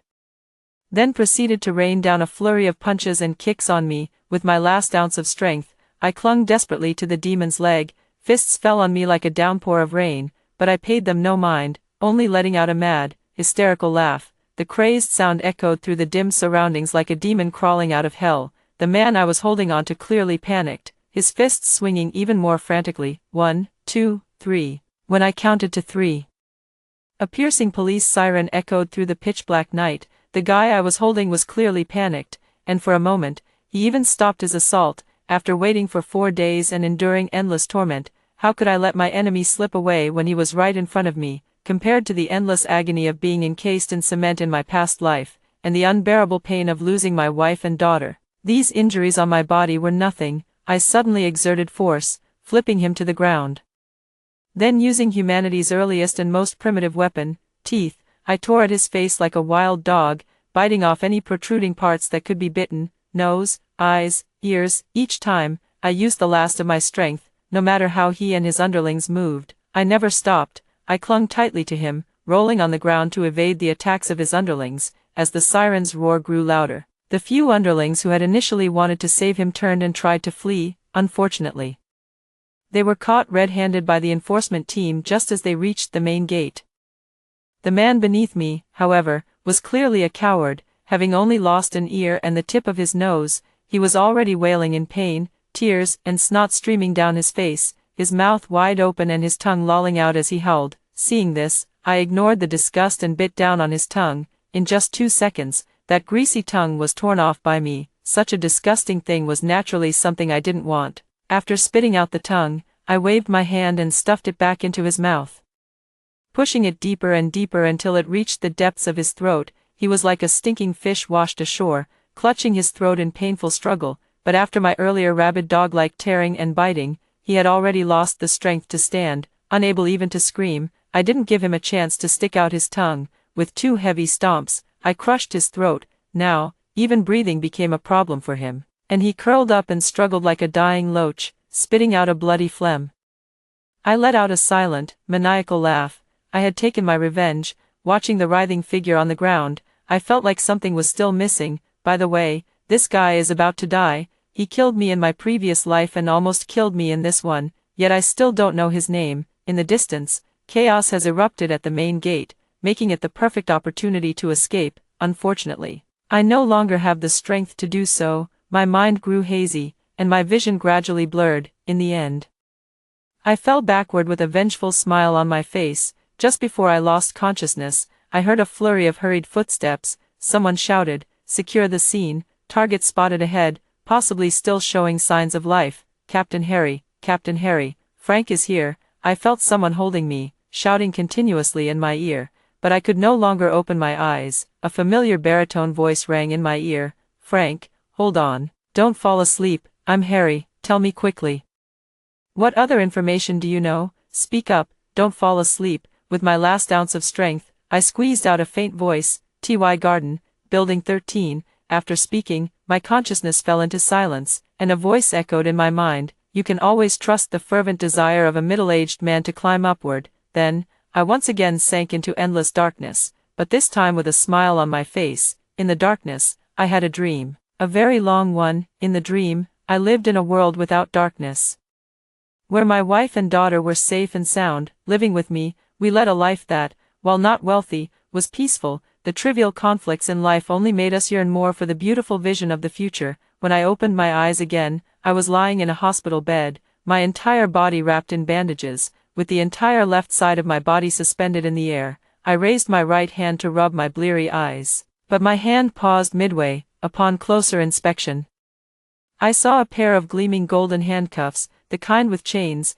shackling me to the bed frame. Looking at my right foot, I found it similarly cuffed to the bed, and I couldn't help but let out a helpless smile. Soon, the law enforcement officers guarding the door noticed that I had regained consciousness, and immediately, a large group of doctors and nurses flooded into the ward to conduct a full-body examination on me. After the medical staff left, a group of people crowded in, escorting Uncle Harry. Nowadays, Harry is in high spirits. His originally stern face even carries a genuine smile, radiating such a sense of triumph that one might think he had married a young wife and found a second spring in life. Harry spoke first. "How are you, Frank? Feeling better now? Ha ha ha." I sized up the uncle with an unfamiliar gaze and teased, saying, "Uncle, you look so happy. It seems I can't escape." Before Harry could speak, a young law enforcement officer beside him flatteringly scolded, "Frank, show some respect. This is the Deputy Director of the Criminal Investigation Division of our Security Bureau. As a suspect, you need to know your place." Only then did I carefully examine Harry's attire, the high-end white law enforcement uniform, the 3-star shoulder insignia symbolizing the Deputy Director, and the bright yellow Security Bureau emblem on his cap. All of it revealed that his status had undergone a qualitative change. Harry thoroughly enjoyed my astonished gaze, allowing my eyes to wander over him. With a grand wave of his hand, he dismissed everyone, and the room fell silent once more. "Frank, you are my benefactor. Solving your case allowed me to leap several ranks, and now I'm a rising star in the judicial world." Harry launched into his monologue as if he were a seasoned comedian who had finally found an audience willing to listen to his performance. He rambled on for over 2 hours, interspersing his speech with numerous sordid tales of internal power struggles within the law enforcement team. Each story struck my worldview like a supersonic missile. Through his account, I learned about the events that occurred after I fell into a coma, which can only be described as nothing short of spectacular. The address I gave him before I lost consciousness was the very neighborhood where I lived, and Building 13 was the hideout of the blonde-haired guys driving the BMW. With my tip, Harry led the enforcement team to raid the hideout in one fell swoop, rescuing over a dozen kidnapped and imprisoned underage girls and seizing a large quantity of illicit drugs. Following the trail, Harry took the case all the way to the southwestern border. Not only did he dismantle the local drug trafficking den, but he also collaborated with authorities in the Southwest to take down an entire black market drug manufacturing and distribution chain. The most shocking revelation was that the special agent who had taken me away from the enforcement team that day and imprisoned me in an abandoned factory in the suburbs was actually the mastermind behind this black industry chain. And the blonde-haired man driving the BMW was none other than the son of this special agent, as Harry put it. This special agent is quite the schemer. He plays the role of a fair enforcer on the outside, while his wife manages the black industry, and his son directly runs brothels and human trafficking operations. It's truly a family of villains. I forced a difficult smile and said, "So the daughter-in-law from 2 years ago has finally become the mother-in-law. Congratulations, Captain Harry, on your promotion to Deputy Chief. It's quite the leap." Harry ignored the sarcasm in the words, lowered his voice, and said, I have to thank you for the great gift you gave me. If I hadn't gone to search that place myself, how could I have found evidence of the crimes committed by the commissioner's daughter and the special envoy's son? Such a big favor. How should I repay you?" He thought for a moment, as if genuinely considering how to repay me. Before I could speak, Harry continued. "Oh, I almost forgot. Only the dead can keep secrets. This is your fate, and you have to accept it. By the way, I'll just have the court execute you sooner. Consider it a release for you. After all, you're a serial killer who took 3 lives, aren't you?" Hearing those words, my pupils dilated violently, and my entire body trembled uncontrollably as I struggled to roar. "Ah, it's you, you're the one." Harry looked down at me from above, as if observing an insignificant ant. "Frank, think carefully. Although I don't know why you killed those 3 people, they were scum, and their deaths don't matter. It's like eliminating a public menace. Don't even think about retracting your confession. Consider your wife, your daughter, and your parents. Others may not be able to find them, but for me now, it's as easy as turning over my hand." I gave up struggling in despair, my eyes empty as I stared at Harry, helpless tears streaming down my face. The ambition of an old man to climb the ranks is truly admirable. I wiped away the tears that had welled up from holding back my laughter. "What, have you already found the complete chain of evidence? The right eye of the first victim, the left leg of the second victim, and the heart of the special agent's son, the blonde-haired Bob. Have you found them?" Harry was taken aback by my sudden change in demeanor, staring at me with wide eyes. How do you know? These details have never been made public. How do you know? Ha ha ha. Harry, how does it feel to be in a position of high authority? Take a look at the TV. My confident demeanor momentarily robbed him of his ability to think. He turned his head mechanically. At that moment, a video was playing on the TV, though without any sound. In the footage, Harry was fiddling with a thin plastic sheet, using a unique method to transfer the substance on it to various spots around the room. The room was dimly lit as he did all this, with only a small flashlight by Harry's side providing illumination. He would occasionally pause his movements to look up and observe his surroundings, looking exactly like a thief in the act, and a novice one at that. At this point, I interjected, "In the past, it was always your underlings who handled these tasks. You haven't done it yourself in years, so you're out of practice, aren't you?" Hearing this, Harry's body stiffened, and he mechanically turned his head to look at me. "Who exactly are you? What else do you know? Don't get angry, Director Harry, keep watching." The scene shifts to a massive office where Harry stands respectfully, while the person opposite him remains hidden in the shadows. A commanding and sinister voice echoes through the scene. "Harry, I know you want to rise to the top. You've done very well this time. It must have been tough for you to handle the dirty work down there all these years. Starting tomorrow, you'll be my deputy director." Harry's expression shifts from confusion to shock, then to terror, and finally to rage. The carefree, spirited young man from before is gone, replaced by a wounded lion. He grabs my neck, lowers his voice, and growls, "Frank, what exactly are you trying to do?" I still smile. "In my previous life, I died at the hands of scum like you, which led to the destruction of my family. In this life, I will make them repay 1,000-fold, 1,000,000-fold. I will make them suffer eternal damnation." Cough, cough, don't, rush, keep watching. I managed to utter these words. Furious, Harry turned to look, and the image on the TV screen left him frozen in place, his grip involuntarily loosening. Harry helplessly glanced around, trying to locate the hidden camera in the room, because the television was showing real-time surveillance footage, and it was in high definition. "No need to waste your energy. This is the surveillance system feed specifically for your enforcement team." Hacking into it was quite simple. After all, the higher-ups in the Security Bureau embezzled most of the funds meant for surveillance, leaving your firewall virtually useless. Upon hearing this, Harry abruptly looked up at the camera mounted on the wall directly above him. He couldn't wrap his head around the fact that the internal surveillance of the enforcement team had been taken over by me. "Harry, Director Harry, I suggest you sit down first. The show has only just begun. I recommend you take a look at your phone." Before Harry could sit down and open his phone, the hospital room door was suddenly flung open, and a law enforcement officer stumbled in. "Captain, no, Director, look at your phone quickly. The people on here should be you and the Director, right?" Harry stared blankly at the phone screen, where the video playing was extremely shocking.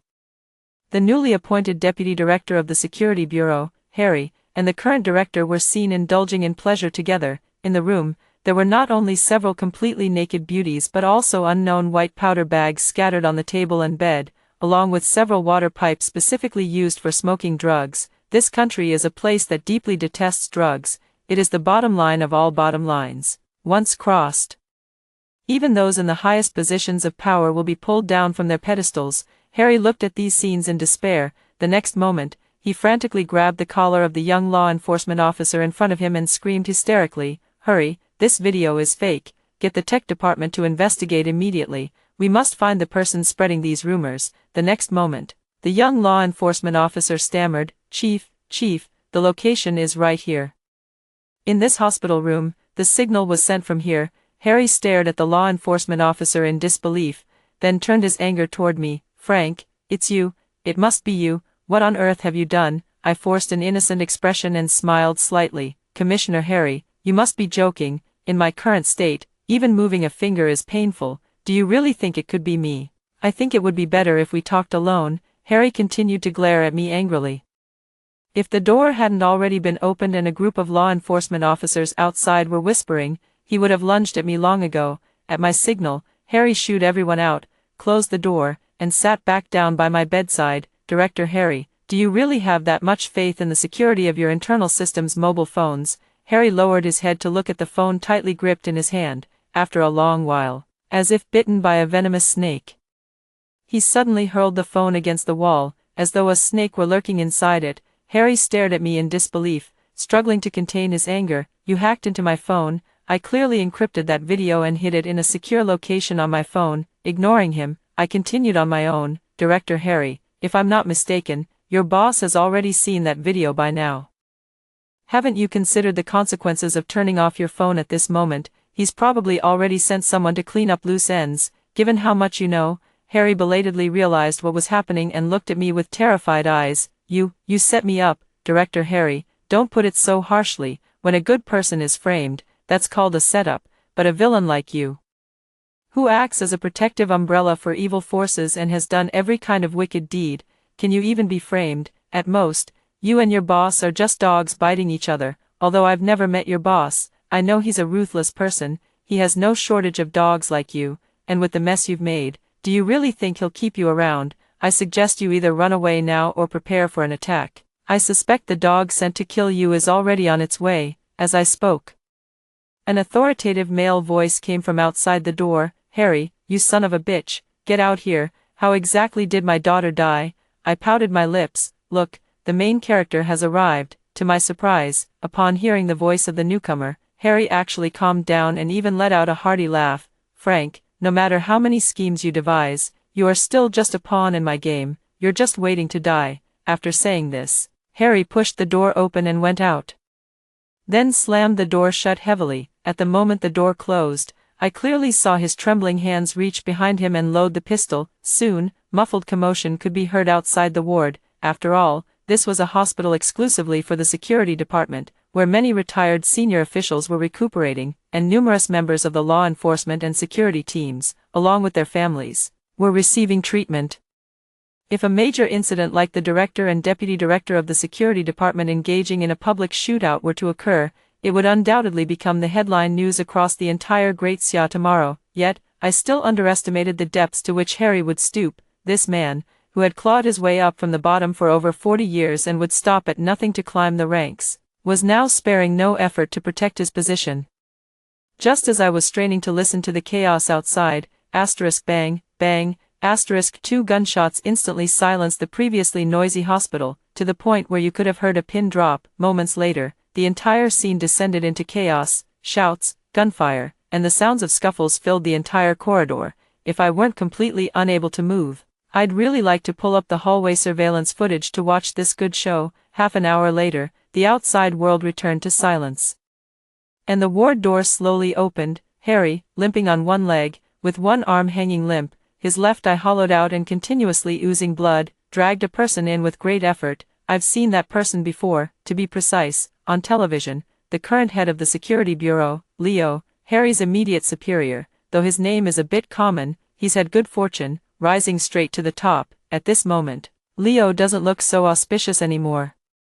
It seems all four of his limbs have been broken, with only his head barely able to lift. He's also missing an eye, but he's even worse off.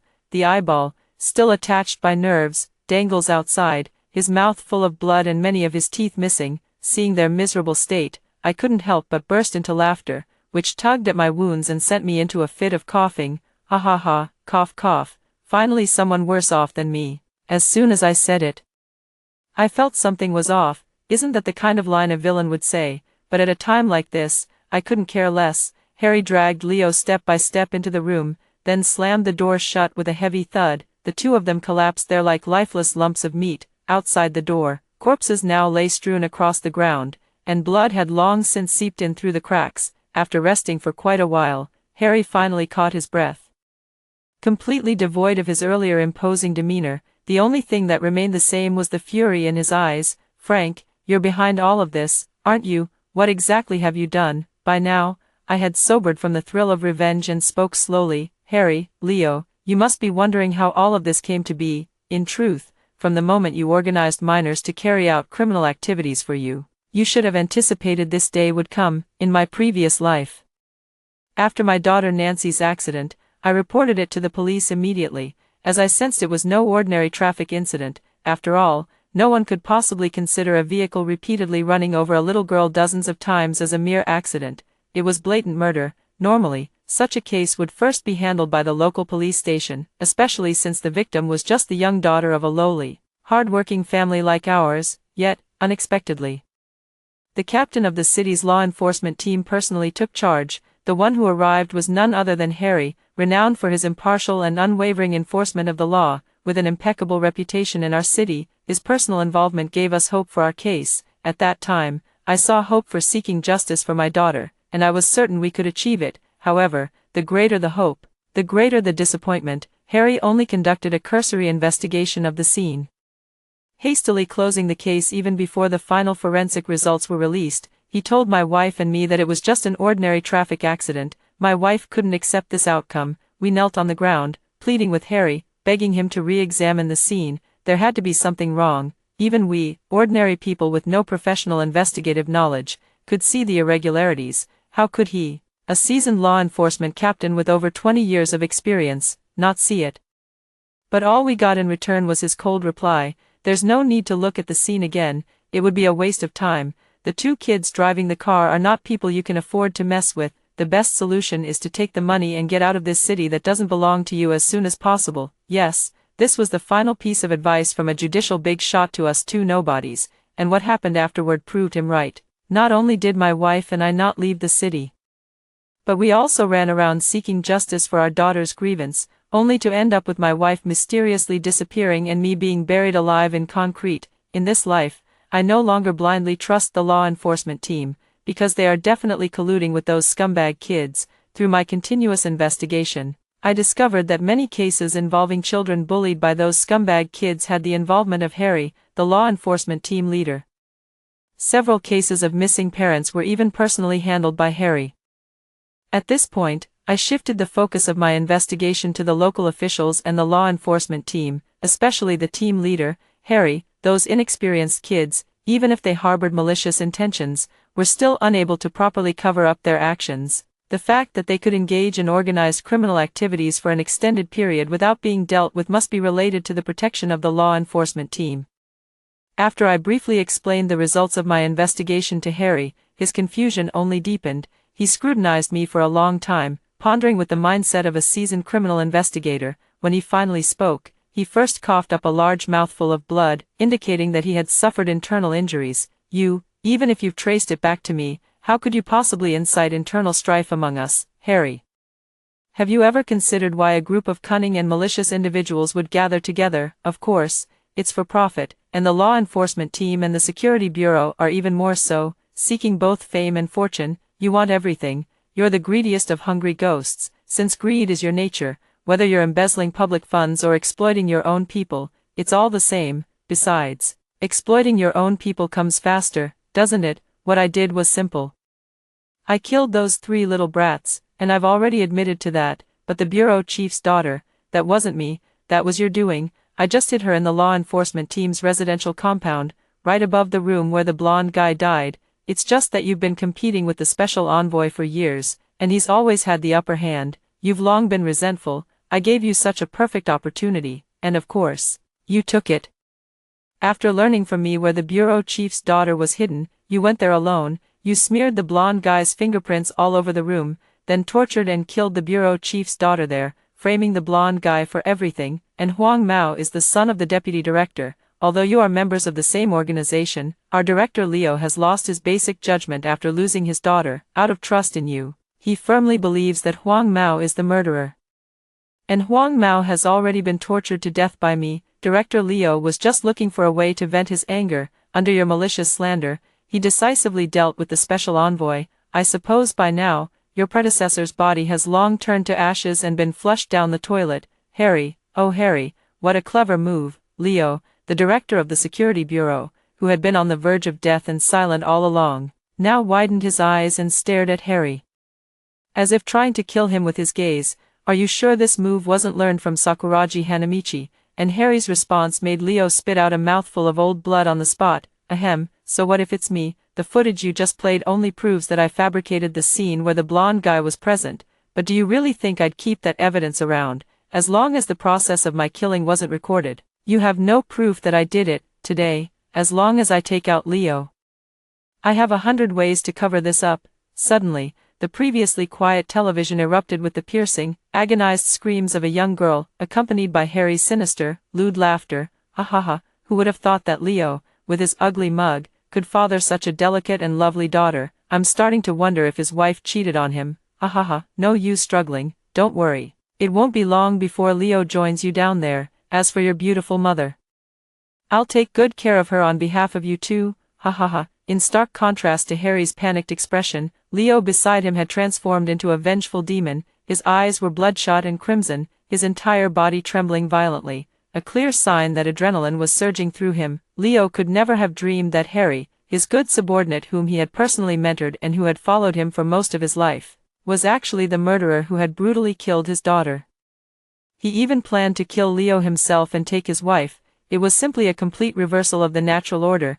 If the earlier clash between the two could still be considered a struggle for power within the gang, in a sense a public conflict, the hatred of having his daughter killed and his wife taken was now a personal vendetta. Furious, Leo searched around, wanting to find something to finish off Harry. A gleaming police dagger was handed to him, without caring who had passed it. He raised his still mobile left arm and gripped the dagger tightly with his remaining 3 fingers. With 2 muffled thuds, Leo stabbed the knife into Harry's stomach. Unfortunately, he had lost too much blood earlier, and these 2 stabs were already his limit. The previously flustered Harry had now turned to terror, his eyes in that moment becoming exceptionally clear, the final clarity of an animal before death, gazing at me sitting across from him. He ignored the pain in his body and tremblingly said, You, how did you get out of bed? Aren't you? Your legs, your arms. I slowly unwrapped the bandage from my head, winding it bit by bit around my entire palm, then leisurely grasped Leo's hand that held the knife. 1, 2, 3, over and over, I stabbed repeatedly into Harry's abdomen, occasionally twisting the blade a few times, afraid of missing even a single organ, especially the intestines, which were on the verge of spilling out as I twisted them. Harry, I won't let you die, I'll make you slowly savor this living hell. After finishing this, I slowly collapsed into the pool of blood. Of course, none of it was mine. A violent crashing sound came from outside the door. It seemed the Security Bureau's direct team had arrived to clean up. When I woke up again, I was still in the hospital room, just a different one. Lying next to me was Harry, covered in tubes. He looked terrible, however. Since I had been quite measured in my actions, I estimated that aside from multiple fractures all over his body, the loss of his left eye and left ear, and the amputation of his right leg, the only thing left for him was the inability to go to the bathroom on his own in the future. His intestines were damaged, so he would have to rely on a colostomy bag from now on. Harry, seeing that I was awake, mustered his strength and said, Frank, your verdict will be handed down soon. You're going to die.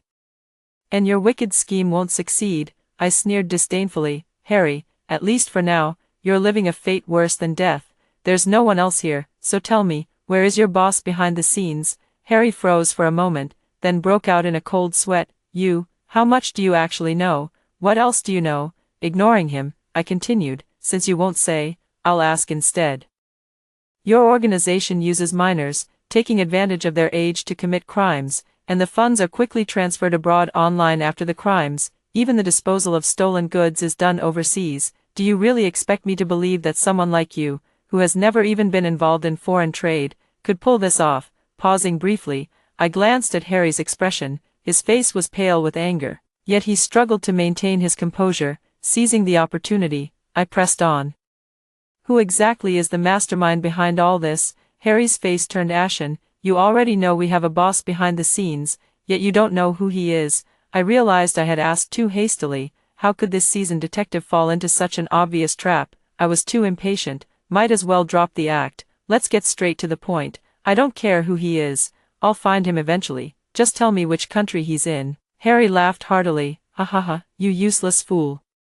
Now that I'm the head of the security bureau, and Leo's death has been pinned on you, you're as good as dead. This hospital room was arranged by me personally. Don't even think about trying anything. I'll be right here watching you. Just accept your fate, and I promise your wife and daughter will be safe. Otherwise," I didn't back down either, "otherwise, if anything happens to my wife and daughter, your dirty secrets will be spread all over the world. Especially the fact that you betrayed the organization and killed your superior. That will reach your boss, and your whole family will go down with me. You little brat, you're trying to trick me. Do you think my over 20 years in criminal investigation were for nothing? You just happened to be at 3 crime scenes, but you don't have the time to commit the crimes. I've checked your delivery company's back end. You were on the road the whole time." He laughed maniacally. "Don't bother trying to be clever. The only thing I don't know is why you're targeting me." I laughed along with him until he was in so much pain from laughing that the medical equipment started beeping, alerting the doctors, who rushed in. After the doctor left, looking at Harry who was half dead, I continued with a smile. "Who told you that you have to deliver it yourself to get data from outside? And who told you that murder only counts if you kill someone with your own hands?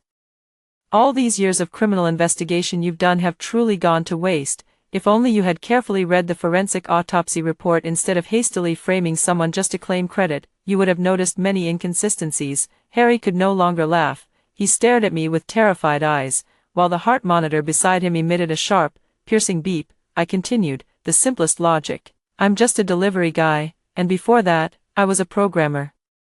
How could I possibly have the skill to perfectly remove someone's eyeballs and suture them while they were still alive and without anesthesia?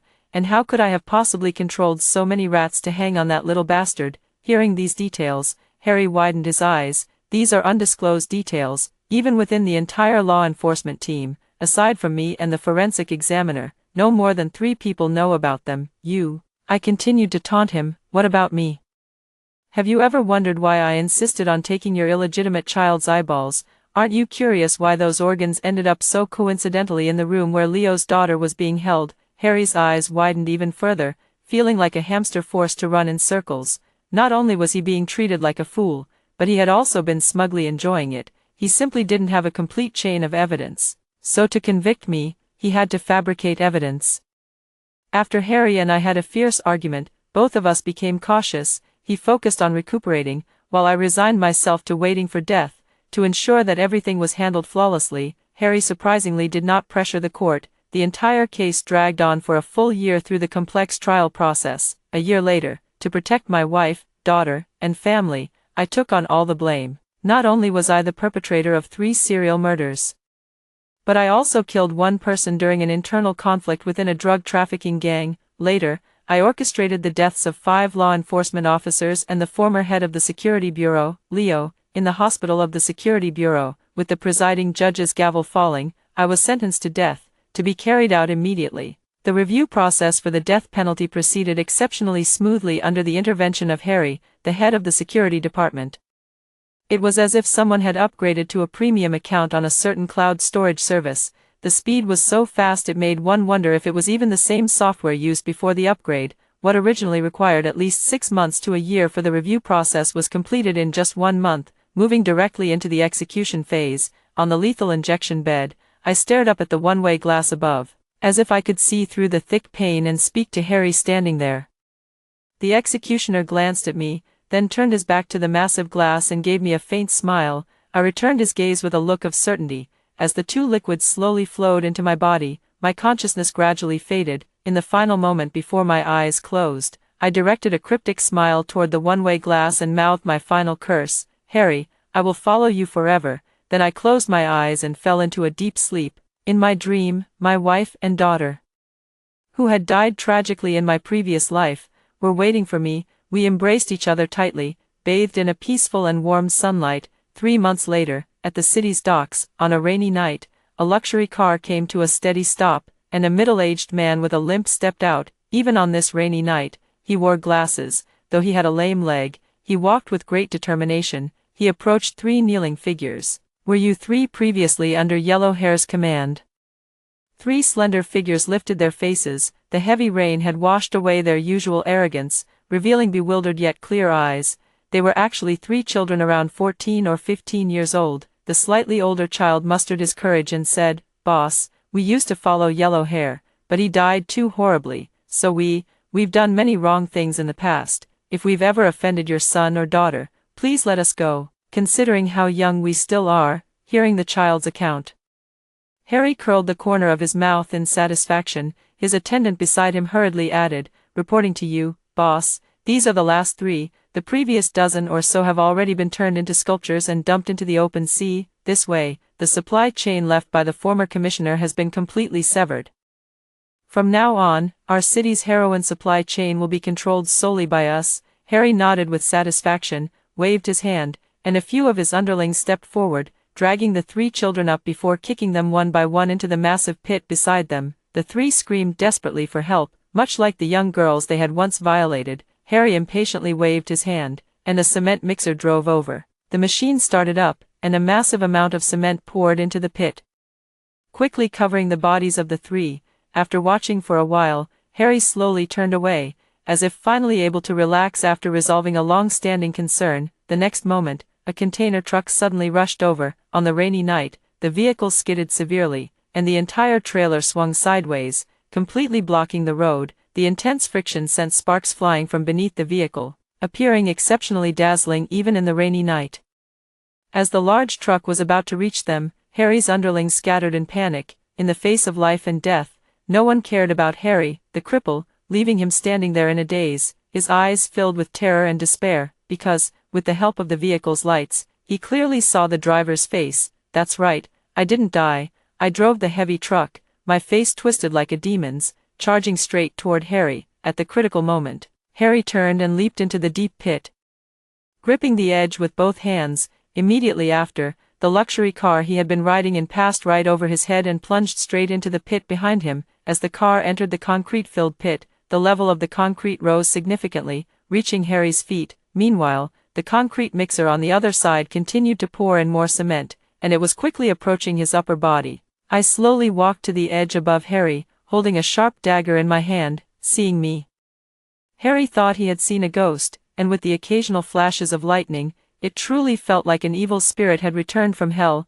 I watched Harry with amusement. The rain grew heavier, so I had to shout, "Harry, you know what I want, tell me, and I'll let you go." At this moment, Harry was at the peak of his life, with everyone addressing him as Director Harry. Who would have thought that he would be trampled under my feet at such a time? It was nothing short of a great humiliation, a shattering of his life's illusions. As the saying goes, to truly defeat someone, you must crush their spirit. Making him fall into his own trap at the height of his success is simply repaying him in his own coin. Harry screamed in terror, "Frank, are you human or a ghost? Whether you're human or a ghost, as long as you save me, I'll give you whatever you want.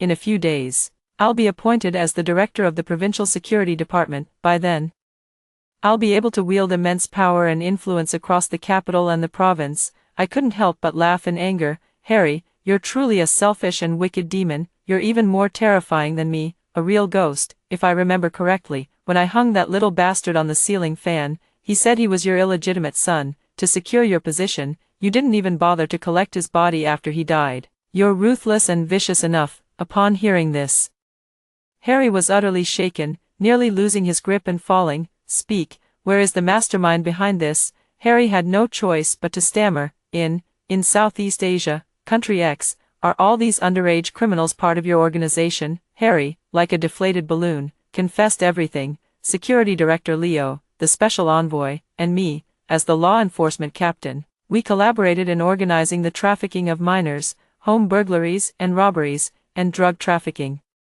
The orders were issued through foreign social media platforms. which cannot be traced or intercepted domestically. The channels for disposing of stolen goods are also abroad and extremely secure. This information is pretty much in line with what I found out. Harry, you guys really have some clever tricks, since you're cooperating so well. Come on up." With a wave of my hand, a large group of people in black raincoats rushed out from behind me. They were of all heights, sizes, and genders, and didn't look like professionals at all, more like ordinary working stiffs. Together, we pulled him up, and along with him, we also brought back the dozen or so underlings who had just abandoned Harry and run off. These underlings were either already dead, disabled, or unconscious by now. Our revenge has only just begun. Now, everyone, unleash your fury to your heart's content. Kathy, Sam, Wong, Lucy, Mary, Tina. I called out the names of the victims one by one, my voice piercing through the sky even amidst the heavy rain. With each name I called, a pair of parents stepped forward, some even bringing the victims themselves. Every time they took the various instruments of punishment from my hands, they would say, "We will continue." After that night, Harry did not die, but all the bones in his body were shattered, his tongue was cut out, and only his eyes could still move. His evil deeds had been confessed and spread wildly across the entire internet. Due to the extremely heinous nature and the excessively cruel methods of the crimes, even official intervention could not suppress the overwhelming public opinion. As for the parents of the children in the criminal gangs, some of them had intended to take advantage of the situation to cause trouble, but they disappeared without a trace after just a few days, leaving no clues whatsoever, just like the families of the victims who had vanished without a trace years ago. The law enforcement team was forced to undergo a major reshuffle. The new team was infused with a large number of fresh recruits, sweeping away the previous atmosphere of corruption and bending the law. They reopened investigations into the previous disappearances and bullying cases. Meanwhile, I was in the hospital room, looking at Harry lying on the bed, a demon who had personally raped 10 young girls and killed over 20 underage children. I nodded to the attending physician who had just entered, and he responded with a knowing smile. "Hello, family of the criminal, visiting hours are over. The criminal Harry needs rest. This is the medication to keep him awake. Rest assured, he will enjoy the privilege of being awake 24 hours a day, though the pain in his body will accompany him at all times, of course. Our hospital will do everything in our power to ensure his life is prolonged." I nodded slightly and, as I was leaving, heard Harry's heart-wrenching screams, interspersed with the attending physician's soft murmur, "Sarah, Dad has avenged you. I'll make sure he suffers a fate worse than death." 3 months later, in the Chinatown of Tea Country in Southeast Asia, I was wearing a delivery uniform and riding a motorcycle, observing a criminal case. The crowd was chattering in Chinese with a Tea Country accent, and I roughly understood the situation of the incident. A notorious local telecom fraud ringleader was found dead in his home, with all doors and windows tightly locked, creating a sealed room. The corpse emitted a foul, decaying stench and was densely covered with large local mosquitoes, while the body continued to rotate with the ceiling fan. The eerie scene instantly propelled the case to the top of trending searches, with major media outlets rushing to report on it. I believe it won't be long before news of this case reaches the domestic audience. After listening for a while and hearing nothing new, I mounted my bike and sped away, pretending to be in a hurry. As the victims' families said, "We will carry on." After hearing the 2 stories above, what are your thoughts? Feel free to share your opinions in the comments.